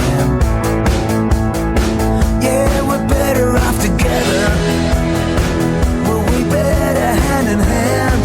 But the 49th parallel has become a line drawn in the sand. Let me give it to you straight. When you're talking about my home, you better show some respect, 'cause up here we take care of our own. So let me give you some advice, mister. You might have too much on your plate. Go and load us up with tariffs, but we'll never be the 51st state. Ladies and gentlemen, Brian Adams. Ed Keenan, what do you think of 51st State? It's fun. You know, I can't wait until the Brian Adams Toby Keith showdown. The big my anthem is bigger than your anthem. Right. You know what? The timing of it obviously came out yesterday for Canada Day, right? Right. And Brian Adams was motivated to respond to the stuff that Trump's been saying and feeling a patriotic swelling up in his loins to put this on paper. It's it seems very specific. You can load us up with tariffs, but we'll never be the 51st state, because he kind of shifts gears. Okay. What do you think? Okay, so I took a note on the lyric. By the way, I need to break in to tell you this showdown between Brian Adams and Toby Keith cannot happen. Do you know why? Toby Keith is dead. Toby Keith is dead. Shout out to Ridley Funeral who's the Home. other guy then? Who Kid does Rock? the- Who else do you No, want? Yeah, I guess it could be. Who Kid knows? Rock There's or a lot of Vanilla Ice. candidates there. But Yeah, Brian yeah. Adams always was kind of he was not that, he was never this cool. But I think when he first arrived on the scene, at least when I first noticed him with, Run to You and all that stuff, he seemed to be kind of like our Bruce Springsteen, kind of like our... halfway between like a- Bruce Springsteen and Rick Springfield. Okay, you know the other name? Gets it good. But yeah. but also, I was thinking of John Cougar. Yeah. But No, that yeah, kinda- he definitely has that same vibe. And Right. and John did. Cougar's all about Americana, though, right? And so Yeah. is Bruce Springsteen, Right. right? And in different registers sometimes, but those songs are just Americana. And Brian Adams has for a long time tapped into the same vibe and I think the same gruff vocals, but the same Sandpaper there. The same though too, nostalgic scene setting, but without any kind of geographic specificity. Like right? Summer of '69. Yeah, it's Could be anywhere in the when world. you listen to John Cougar or Johnny Mellencamp, Or John Cougar. he prefers Mellencamp. Mellencamp, and I'm not trying to insult him. It's just that That's his real name. my first album that I bought of his was John Cougar, and Jack that's and how I Diane. first knew him. And then for a while, he was John Cougar Mellencamp Right. officially. So, but yeah, these are he's conjuring specific places in Middle America, right, in small town America and whatnot. And then Springsteen often has the names of those places in the songs, right? It's like Asbury Park, New Jersey, or Nebraska, or Philadelphia. These songs are about these places, much like the Tragically Hip wrote songs, where it's you can really tell where they're writing about. Brian Adams had a bit more generic, but here he's really nailing his colors to the mast. Okay, you want me to right? read it? So, and it's not a very long song, but One thing I was going to yeah? say about the lyrics, but I'll wait until after you've I'll read them. read this and then you'll tell me about the lyrics, because one of the lyrics, I think the most prominent lyric is, when you're talking about my home, you better show some respect. Because up here, we take care of our own. So let me give you some advice, mister. You might have too much on your plate. Go and load us up with tariffs, but we'll never be the 51st state. So I like the sentiment very much because I agree. Yeah. Tariff the fuck out of me. We're not going to be the 51st Well, state. and this is one of those things where I feel like just this is an occasion, like when you have like a poet laureate or like, you know, like tradition, like old-fashioned poets would write occasional poems, and it's like this is a poem written for the Declaration of Peace that happened today. This is a poem written about the Queen's inauguration, right? This is an occasional poem that not only came out on Canada Day, it came out on the day when the United States officially declined to renew the Canada, U.S., Mexico free trade deal for another 16 years. So now that doesn't mean it's terminated, but they have to have annual negotiations as it gets sort of like for the next decade, it will still stay in force, but with like an annual set of like fighting about it, right? And I think this is just a prelude for Trump trying to ramp up tariffs again because there are certain expiries of his authorizations and court decisions on things coming up that mean he'll start monkeying with us again. And so it's well-timed, and it's on the nose. One thing I was going to say is that it's a mixture, though. Right. So if you listen to contemporary country music, there's a whole genre of song, and probably the best example is Chicken Fry. But like it's a genre of song. If you listen to a bunch of them where they're like, let me tell you something about where I come from, Buster. Where I come from, we like a pair of jeans that fit just right. A cold beer on a Friday night. Sitting out on the front porch with a girl on your arm and the love of your mother. And it's like, you are naming things that everyone everywhere loves, right? They're like, I don't know about you big city folks, but here in the small town, you know what we do? We enjoy is like good food, good friends, and so a little bit of that take care of our own and all of that. Let me tell you about my home. We take care of our own. It's like everybody from everywhere in the world would sing those same lyrics. Right. But then it shifts gears to like the 49th parallel, and you can put the tariffs on, and it's very, oh no, this is specific. This is not generic. This is the real It's on deal. the nose, like you said. Yeah. Sometimes people are more subtle with their metaphors or whatever, and Bryan Adams says, no, I don't want any confusion. Because the title is confusing. Because when I first learned Bryan Adams has a new song called 51st State, I was nervous for a moment. Yeah. Like there was a moment because he has. I remember He could go either way. Because with COVID, I remember he was going off in the I can't even remember what they were called, the wet markets or whatever. Like he could be problematic, Right. with certain thoughts he expresses. So I wasn't sure where Bryan Adams, who's for all I know, he's living This in might L.A. be the Like I don't anthem know for where, the 51st is Bryan state. Adams even living here? I can't imagine. He's on the radio now, right? There's a Is he? Bryan Adams, I think, on the Mighty Q for an hour or two every week. Bryan Adams. I have been in my car and Bryan Adams comes on. And it's Wow, like the I Bryan didn't know Adams, this. It's like little Like a Stevie's syndicated- Underground yeah, Garage, syndicated show. except not underground. like Randy Bachman and not had for a while. garagey. It's just him telling sort of stories. So has he like rediscovered his Canadian roots or Maybe. something? Like he kind of Maybe. became a global thing, and now he's like back, and seems like he's on the nose, but it's how I feel, and Well, I like to yeah, hear yeah. somebody like Bryan singing it. No, and I thank him for it too, right? I think Thank you, Bryan. Jim Cuddy from Blue Rodeo released a song about we used to be the best of friends, like as soon as this Trump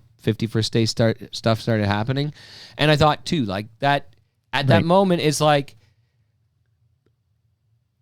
I'm glad these guys are doing what they can do. It's But the difference is, of course, Jim has no fans to lose in the United States. Like I say that, Right, that's true. Bryan Adams is actually an international celebrity. He's actually Yeah. very famous and popular in the USA. So he is alienating people that would want to hear Summer of '69. yeah, he's not going to be on the big bill with Vanilla Ice and Kid Rock anymore. He's not Right. going to be playing America's Barbecue 250 Right. Trump festivals. Yeah. But he could play with Neil Young. Yes, absolutely. He could play with Neil Young. And so So yeah. So I'm interesting. glad for that. I am glad for that. I will say the one I went to see Billy Bragg at the old Ontario Place Forum once, and on the rotating stage. Of course. And that same night, The Cure was playing at the Sky Dome, and they had the roof open. And so in the middle of the show, Billy Bragg was like, because you could kind of hear off the water, like from the Sky Dome or whatever, like. Sure. And it's like not like you could really make it out, but it's close enough you could hear the song of like whatever The Cure was playing. And he said, "Do you hear that?" And then he started like singing along, and then he said like, "This is England's revenge on you for Bryan Adams. Everything I do it for you," which famously was a big number one. But in the UK charts, it was like at the top for like 4 months or something. Yeah. Like it was inescapable in the UK. Look into my eyes. Yeah, not even CanCon, as I recall. Yeah. Like because it didn't satisfy have enough, the maple requirements. Yeah. So there you go. Like maybe just a little surprising. I expected that from Corey Hart, but I wasn't sure where Bryan Adams was going to fall. No, so, and I think it was like, it's like almost like Taylor Swift or Drake will like unexpectedly just drop a track and everybody goes crazy, and you don't really expect that from Bryan Adams, especially not a diss track against the President of the United States. Right.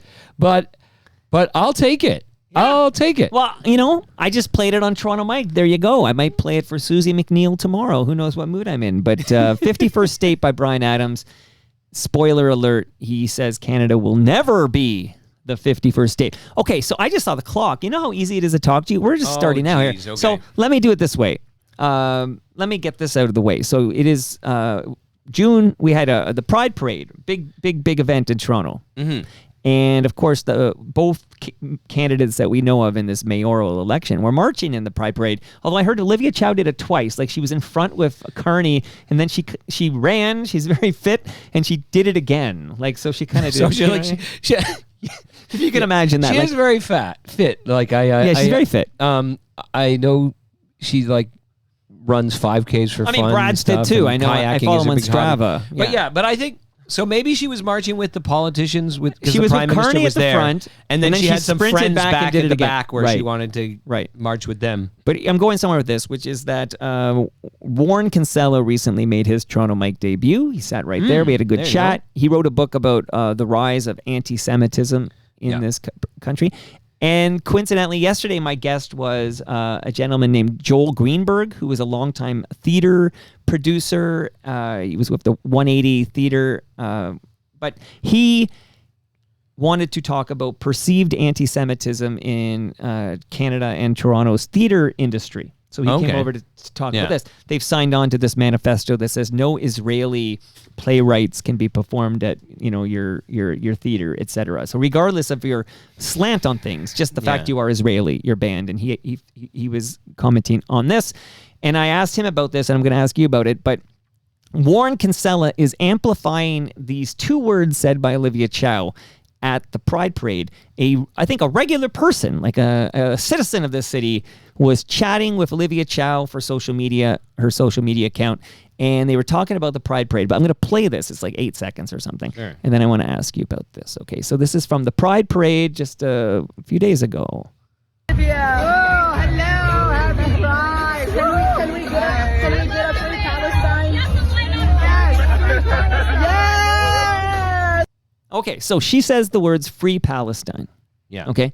So Warren Kinsella is suggesting on social media that is anti-Semitic of Olivia Chow to be happily exclaiming "Free Palestine." And I was asking Joel Greenberg about it because I'm trying to understand, and I don't know if you'll have an answer for this one or not, but I'm trying to understand, is the term "Free Palestine" in any way anti-Semitic? Because I don't believe that these are equated.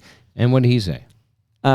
He says that he was very eloquent in explaining that as a Jewish person, Joel Greenberg hears the rest of the statement. I had to take a note because I'm a little ignorant to all this.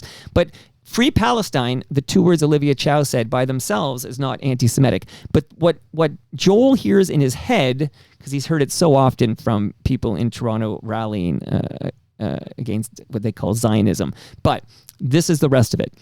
Free Palestine. Okay, the rest of it is that Olivia did not say yesterday or the other day. From the river to the sea.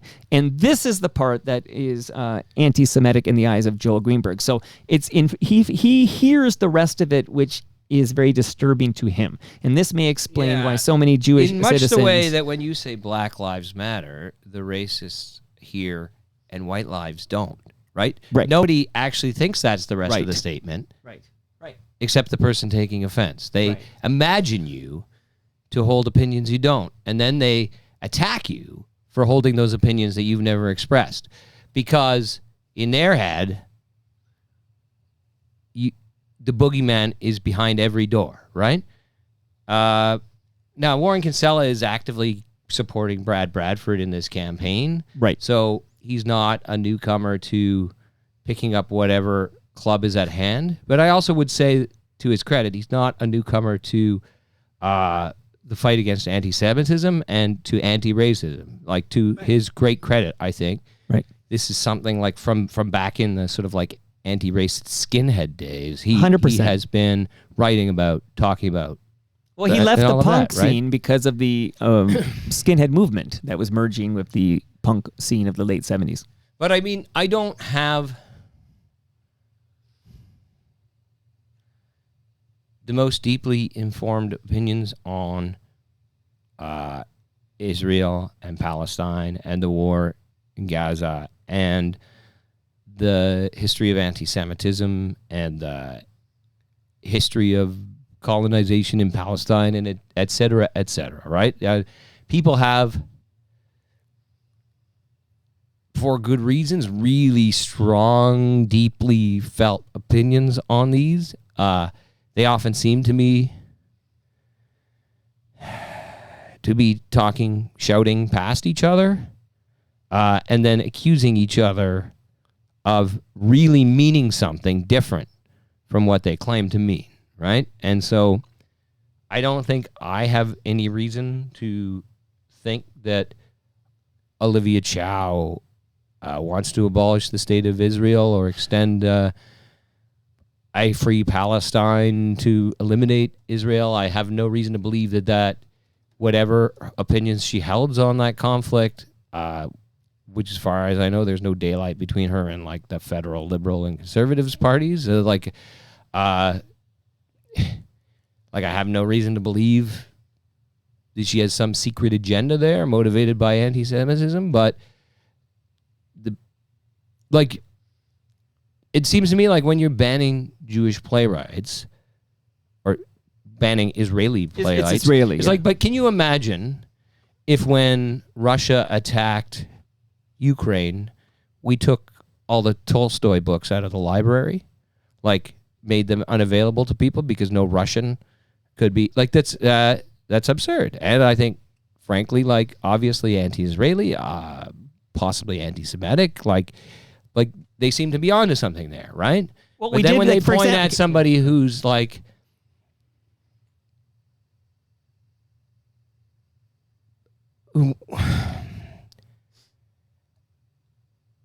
it's very complicated, and I have no expertise in it, right? And so, you know, there's a very good chance Warren Kinsella starts publicly attacking me over whatever I've said here, because that's what Warren Kinsella does, right? Like, And that's his, you make a good point, though, that he is not an unbiased observer here. He's working with Brad on Brad's campaign. He told me that when he was here a couple of months ago. So he's essentially creating the great old FUD, right? Fear, uncertainty, and doubt about the competitor.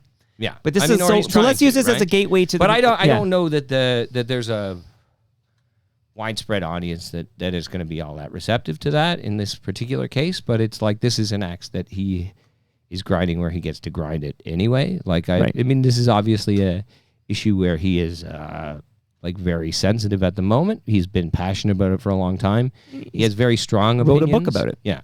So. Now, okay, so this is going to be a good opportunity. So we're going to, a couple of questions that came in, we're going to wrap them together. So Walk of Life has a different question I'll ask you in a moment, but he wants to know, again, so don't answer this one yet, but Walk of Life wants to know how you see Brad Bradford's chances of winning the mayor's seat. That's a big general question there.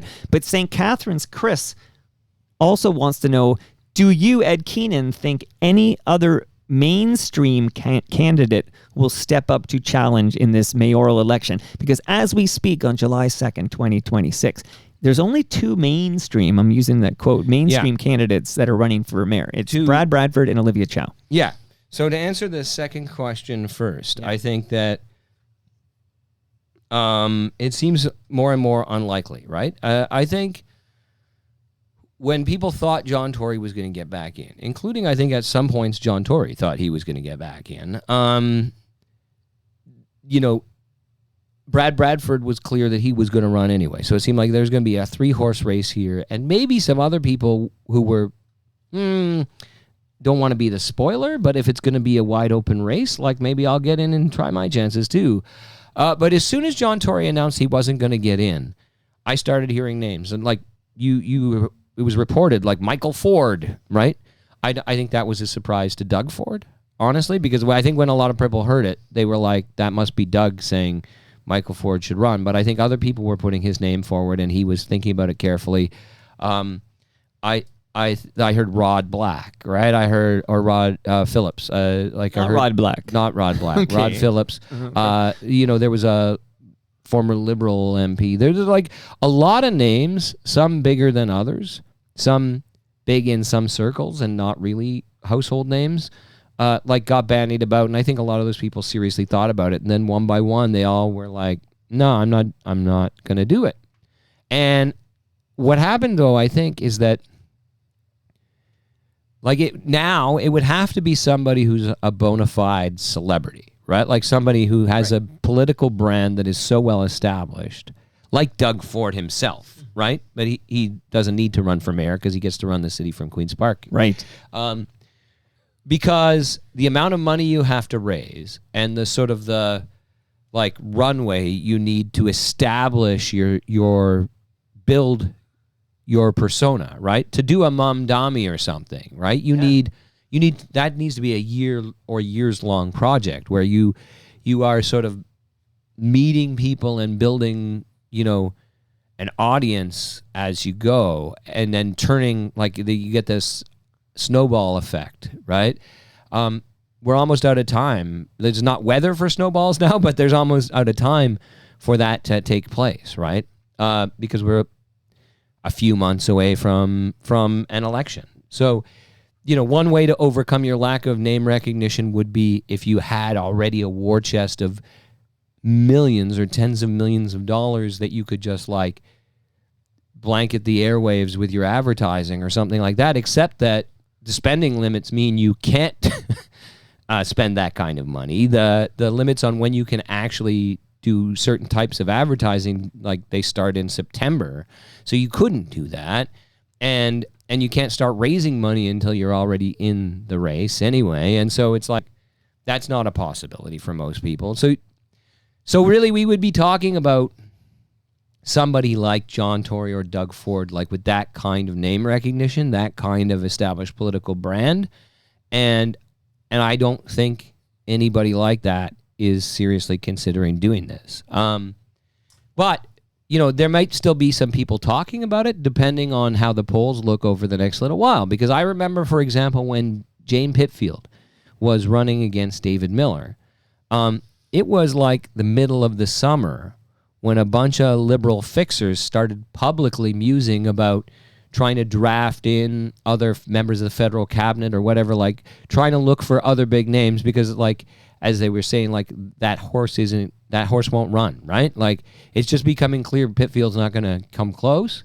So maybe we just need to bring in some other big name candidate, but that candidate never materialized either, right? So there may be some more rumblings among people who are unhappy with the choices available to them, but I doubt we're going to see one. Now, yep. What does that mean for Brad Bradford's chances, which is the question you have? And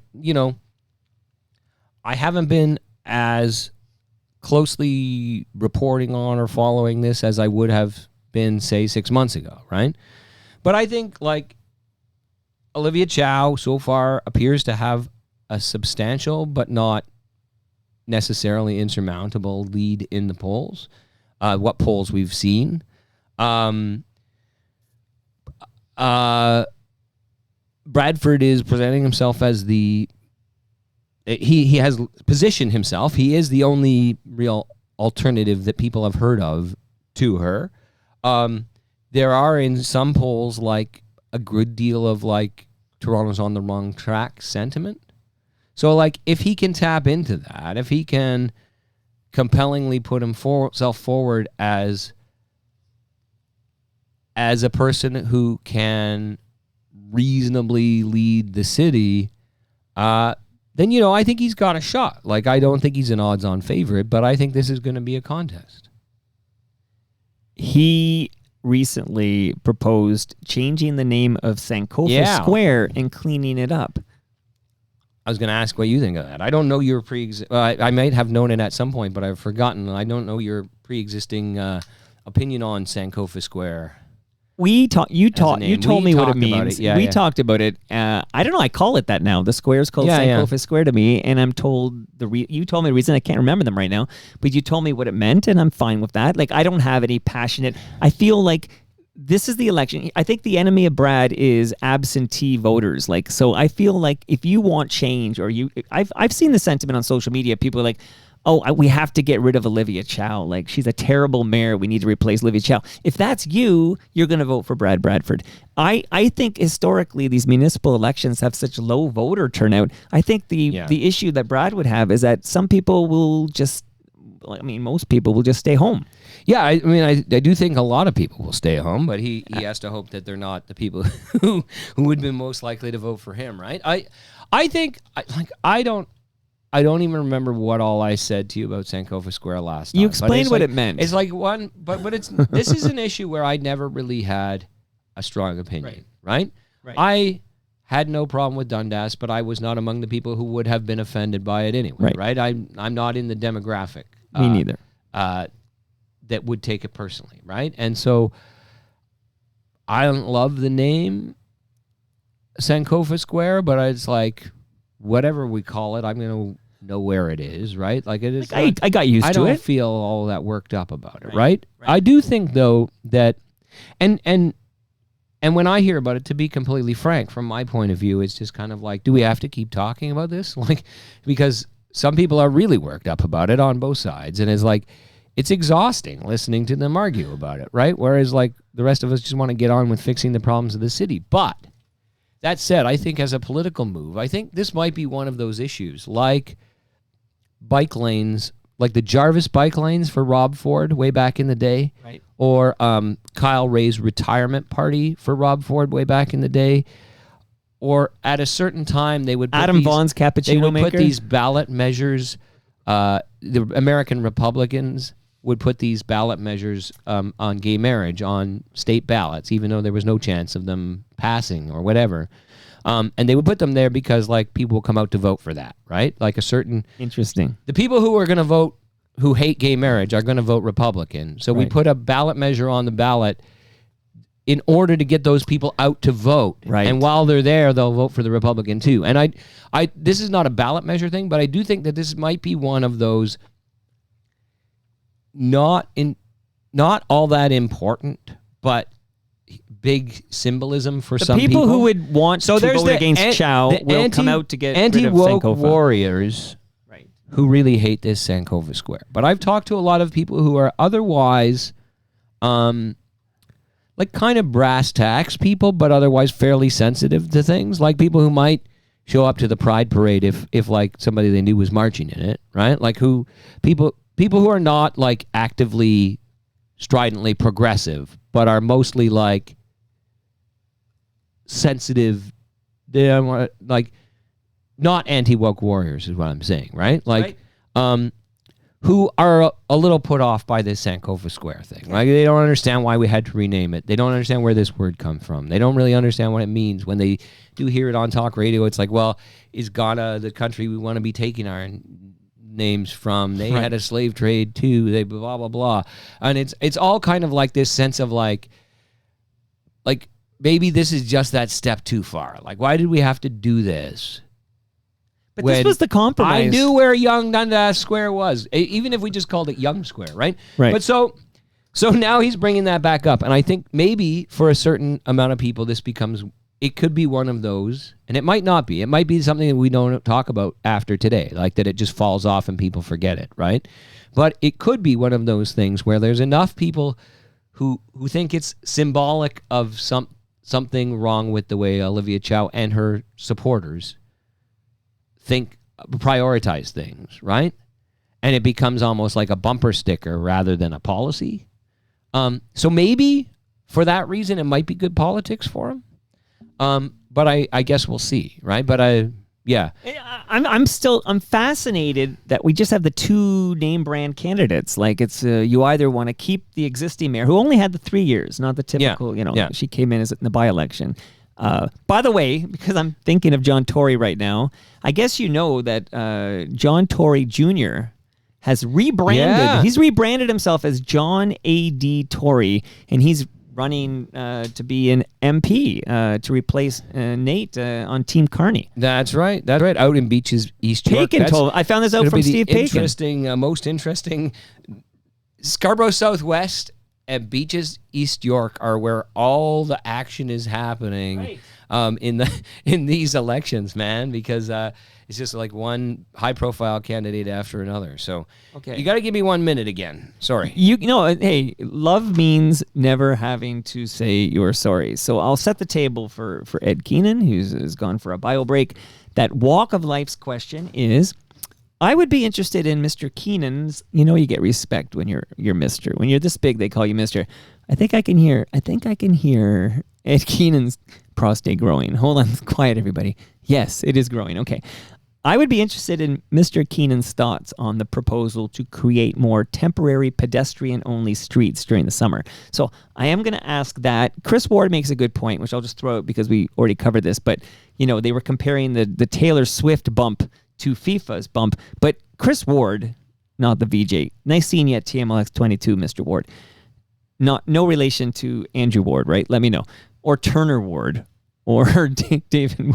Oh, there's a lot of Wards as I think about it. Okay, but he says Taylor Swift came in November, which is not normally a big time for tourists. So this would be a big time regardless of FIFA or not. Here's a question, real quick hit on this. I think Chris Ward makes a good point there. And I loved him on Much Music. He was tied for first because he busted through that paper for the first ever day of Much Music along with JD Roberts. They both bust through at the same time. So it is a tie. Who's the first VJ? It's Chris Ward and JD Roberts. But real quick here, because I realize the time here again, but Walk of Life wants to know, do you have any thoughts on the proposal to create more temporary pedestrian-only streets during the summer? Yeah, I like it. I like it too. I think there are legitimately concerns in some places about the connectivity of the traffic network, right?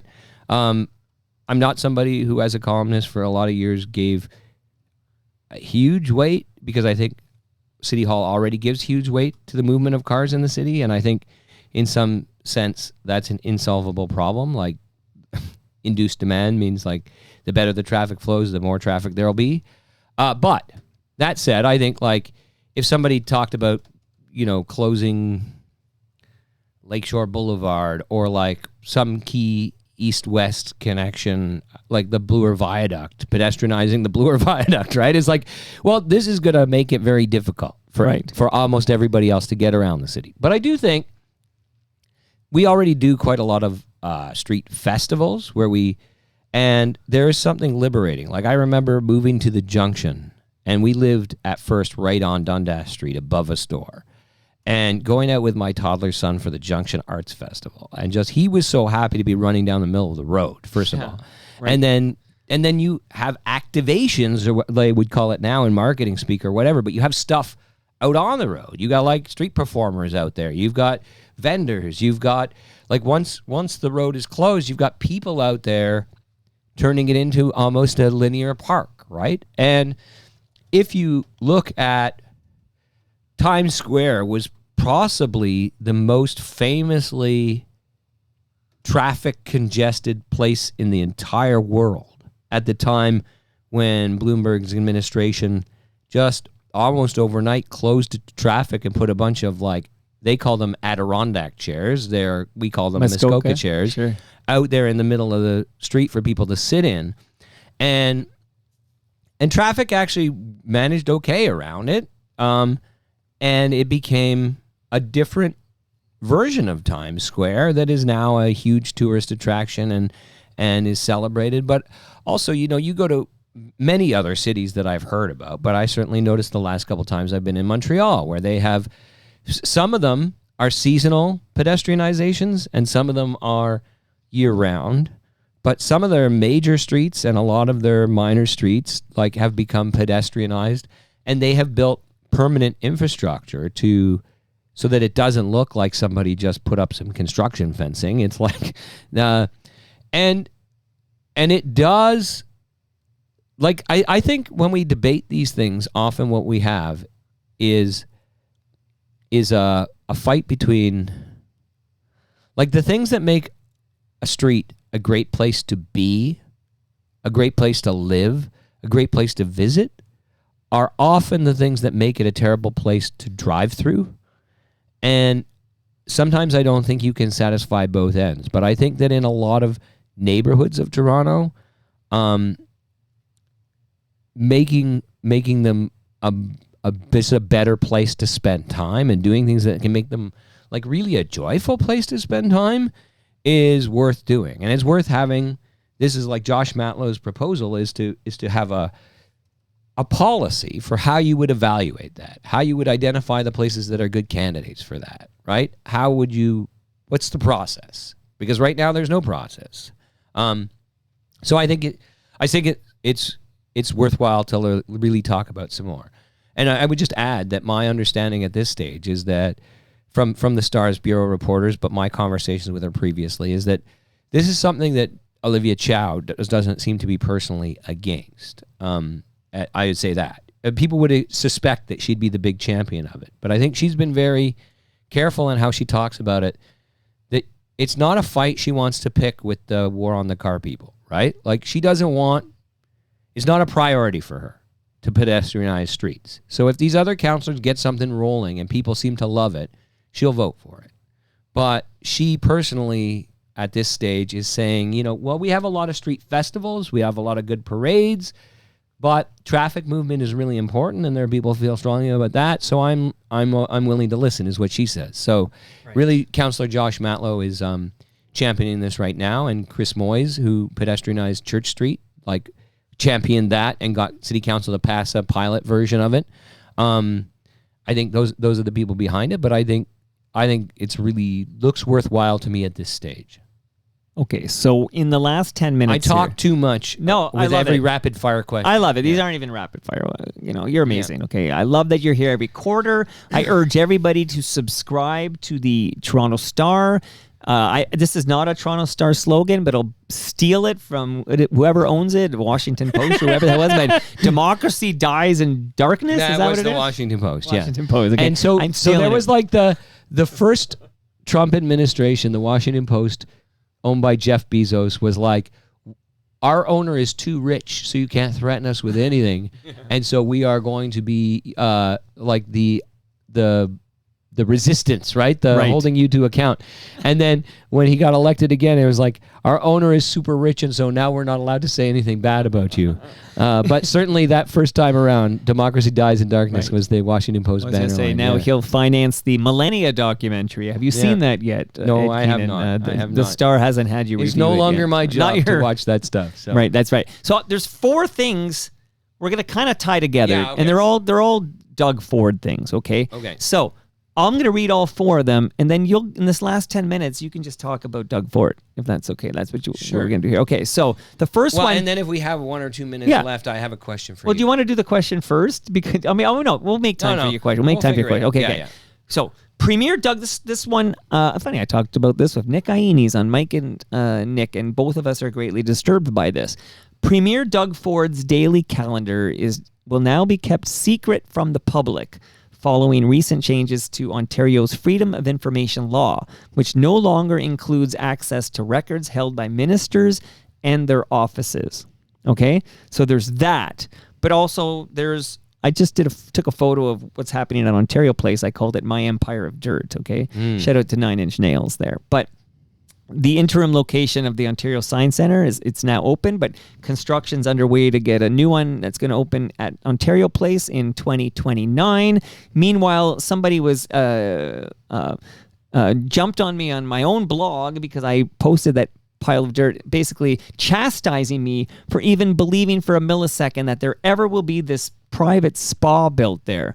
Okay, it's like if you believe that this Therme Spa, I don't know how to say it, Therme, then you are a gullible idiot and whatever. And then the last thing I'm throwing in there, because I was just there earlier today, is the no jets, no, if you will, the airport. Doug Ford wanting to expand it and allow jets there. So there's like two, really it's three, because the Science Center at Ontario Place can be grouped in with the private spa. But just go off on what your thoughts are, columnist Ed Keenan. Well, that's a lot of Doug Ford in Toronto. Yeah, but I think there's a couple distinct things there. So I think my colleagues at Queen's Park and at the Star have done quite a lot of writing, because I think the changes to the Freedom of Information Act and what is accessible to it really do limit what we, the public, have access to and what we journalists have access to. And traditionally, we have been able to... there are certain like political deliberations and whatnot that would be exempt anyway, that like we would get the documents, they'd be blacked out because this is not responsive to your policy question or whatever. This is a political strategizing, right? That's like actually cut out of that stuff, right? But we would still get to see that there was correspondence between this minister's office and this lobbyist, or this minister's office and the deputy minister who's running this project, and we'd see that these instructions are coming here, or who said what, right?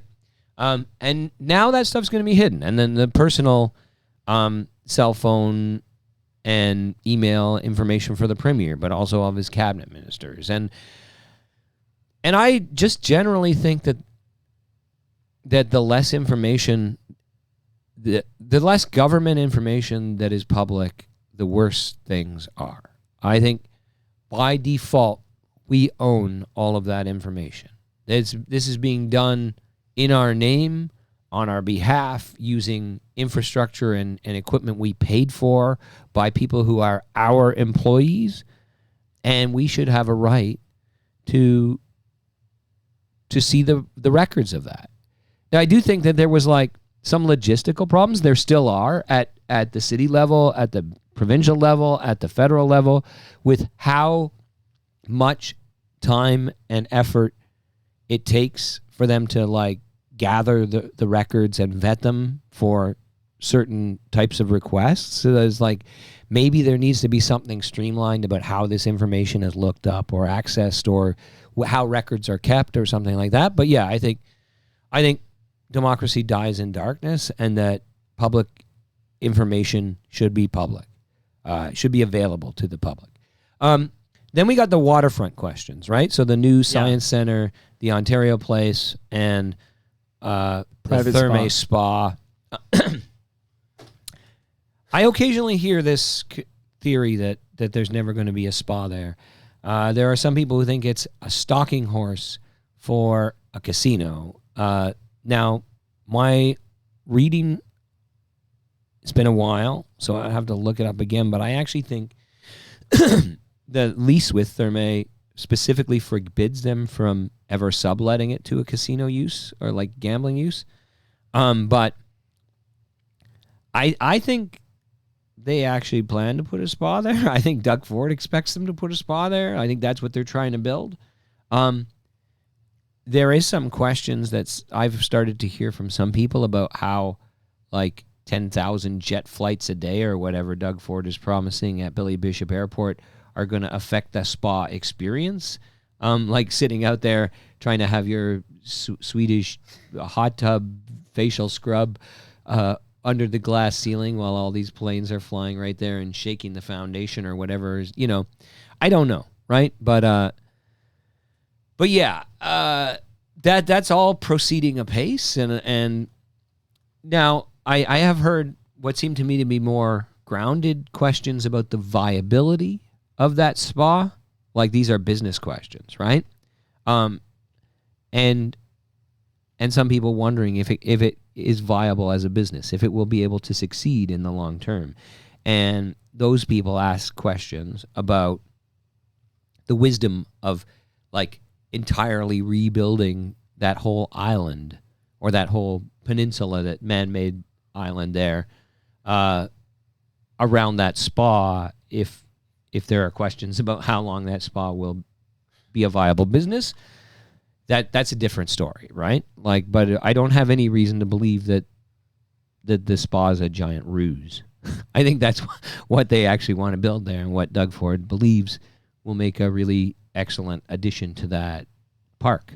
And then the Billy Bishop Airport. So this is interesting, and it's like, this is less like an opinion and more of just kind of an update if people haven't been paying attention, is that essentially like Doug Ford is all in for expanding it. I think some people have questions, even some aviation experts who are nominally in favor of allowing jets there, say, or of expanding the amount of traffic there, have questions about how much demand there is for the kind of increase in jet traffic that would make it economically viable. Like, Pearson has some excess capacity that could be picked up, and especially with the UP Express, the commute into downtown is not that bad. The Island Airport would have to be dramatically expanded, and then you would have to fly a lot more flights in and out of there to ever make that pay for itself. But so the members of basically this comes down now to the federal government, because the province has taken the city's role out of it. And the Port Authority, which is a mostly federally appointed board, is the third party to this tripartite agreement. So it's now the province, the Port Authority, and the federal government. But Carney seemed to be originally sort of non-committally supportive, but like, oh, interesting idea we've got there. We're going to take a good look. Sounds promising. And he's gone a bit quieter. Adam Radwanski had a column in the Star recently about how he's gone a bit quieter on that, and a lot of his local Toronto MPs in particular are really nervous about it. They really they're either vocally opposed to it already, or they're quietly opposed to it because they think it's going to be a big loser for them politically. And then maybe that's cooled the federal government off a bit. They've launched consultations. The federal government could kill this.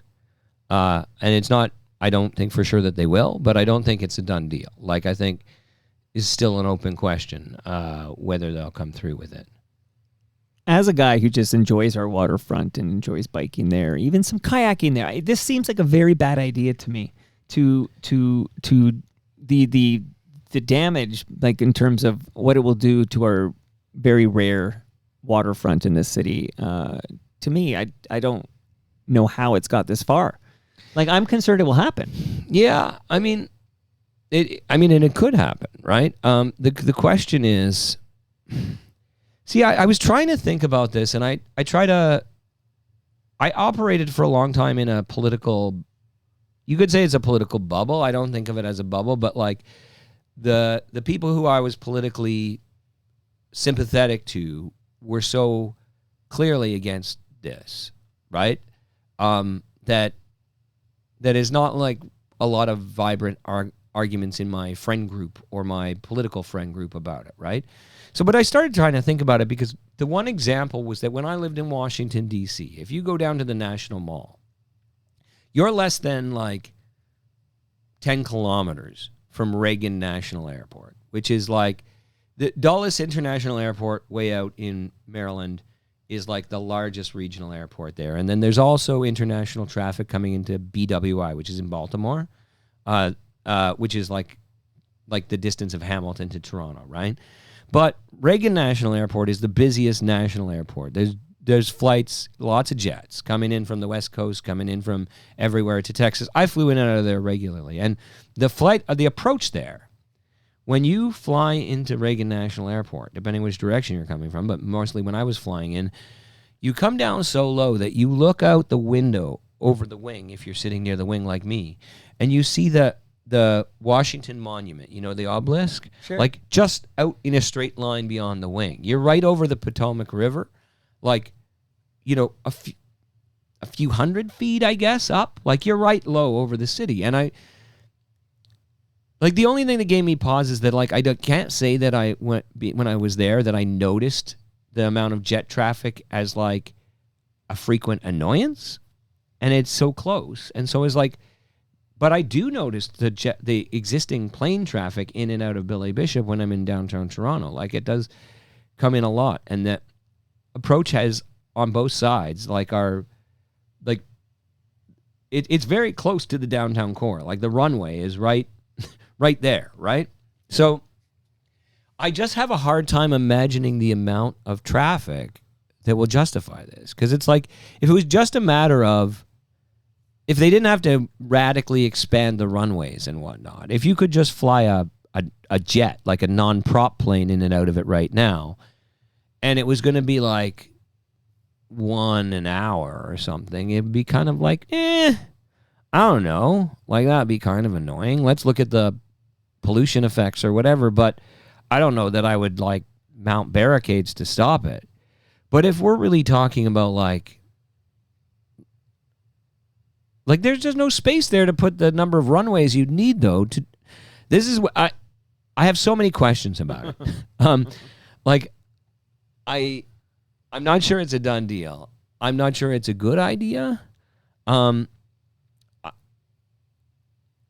tried to open my mind a little bit to consider it from different angles, from where I previously thought this is obviously not the way you would want to build a city, to wonder if there's an argument for it. And I've had a hard time coming up with it. There's too many questions.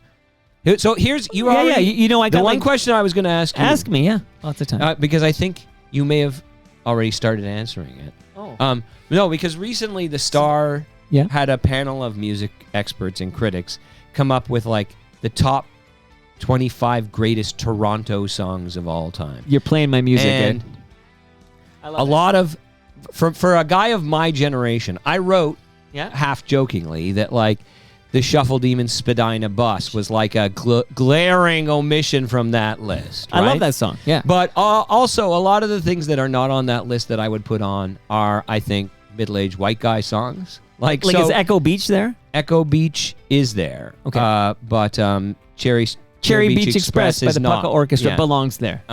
Absolutely belongs there. Yeah. So, but you started playing a version of my personal list, not the list that I would think would be most widely embraced, would include a Lowest of the Low song. Although I'm not sure if Under the Carlisle Bridge or The Only Blues or Bleed a Little While Tonight. But at least that's like Kiss Me on Bathurst. That's in there. I'm thinking of the Toronto. They have so many Toronto lyrics. By the way, listening to Bryan Adams earlier, there's a little bit of a Ron Hawkins thing going. I mean, just saying. Yeah, that's true. I hear a little Ron Hawkins in the, and then you said Billy Bragg, and I remember having a chat with Cam Gordon that is Ron Hawkins our Billy Bragg? Like, he's a candidate there. So Charlie Angus and I had this chat as well. Like, who is Canada's Billy Bragg? But back to the Toronto songs. Did you suggest it might be Charlie Angus? No, you know what? I should have. It's Charlie Angus, but it is Charlie Angus. No, I love Charlie Angus. But okay, so we have Toronto Jams. Off the top of it, Ambulance Blues by Neil Young is an essential Toronto song. There you go. Is that on the list? I'd have to go back and check. Like, I gotta get this. You know what? There's one Neil Young song on Why don't you assign? There's like, we one could have Joni Mitchell. So we'll assign that. Joni Mitchell, eh? Joni has one. And she did write as Joni Anderson. She Spark. played the Purple Onion at and it Yorkville. makes some references to and there's one Bare Naked Ladies song. Oh, The Old Apartment would be great. The Old Apartment is the one they did. Danforth, that'd be great. Yeah, but remember, the last line of 1 week, which went to number 1 on the Billboard Hot 100, the last line is, you know it, but I'm going to do it anyway. Birchmount Stadium, home of the Robbie. That's the last line of a number 1 Billboard Hot 100 song. There's going to be a Drake song in there. There is. And you're going to get Running Through the Six with My Woes song. There's probably a Maestro Fresh West song, maybe 905 to the 416 or whatever that song was called. Number 1 was interesting to me. Do you want me to tell you what it was? Hold on. I feel like I need more song here because I'm just gonna off the top of my head. So we talked about Echo Beach. I talked to Mark about where the hell is Echo Beach. Okay. I feel like there would be. Can you tell me what number 1 is? Crab Bucket by Chaos. Which was a surprise to me, but I guess I have to think about the lyrics again. I'm trying to get down because you're moving up, crab in the bucket. Is there? Oh, you know what he does say in that song? Mm-hmm. Tragically hip ahead by a century. That's a lyric in that song. That doesn't make it Toronto though. But I have to revisit the lyrics to the Chaos Jam. That's a great song, but I need to hear what the Toronto part is. There must be a Toronto part in there. Okay, I love this. You know what? Next time we we can come back to I'm going to Toronto burn through this songs. extra in 20 seconds here. But we got to revisit best Toronto songs. I'll come up with my list. You can come up with yours, and we'll do it. And that brings us to the end of our 1926th show. Go to TorontoMike.com for all your Toronto Mike needs, and much love to all who made this possible. That is Great Lakes Brewery, Palma Pasta, Toronto Maple Leafs Baseball, Nick Ianni's, RecycleMyElectronics.ca, and Ridley Funeral Home. See you all tomorrow with Susie McNeil. Bye-bye.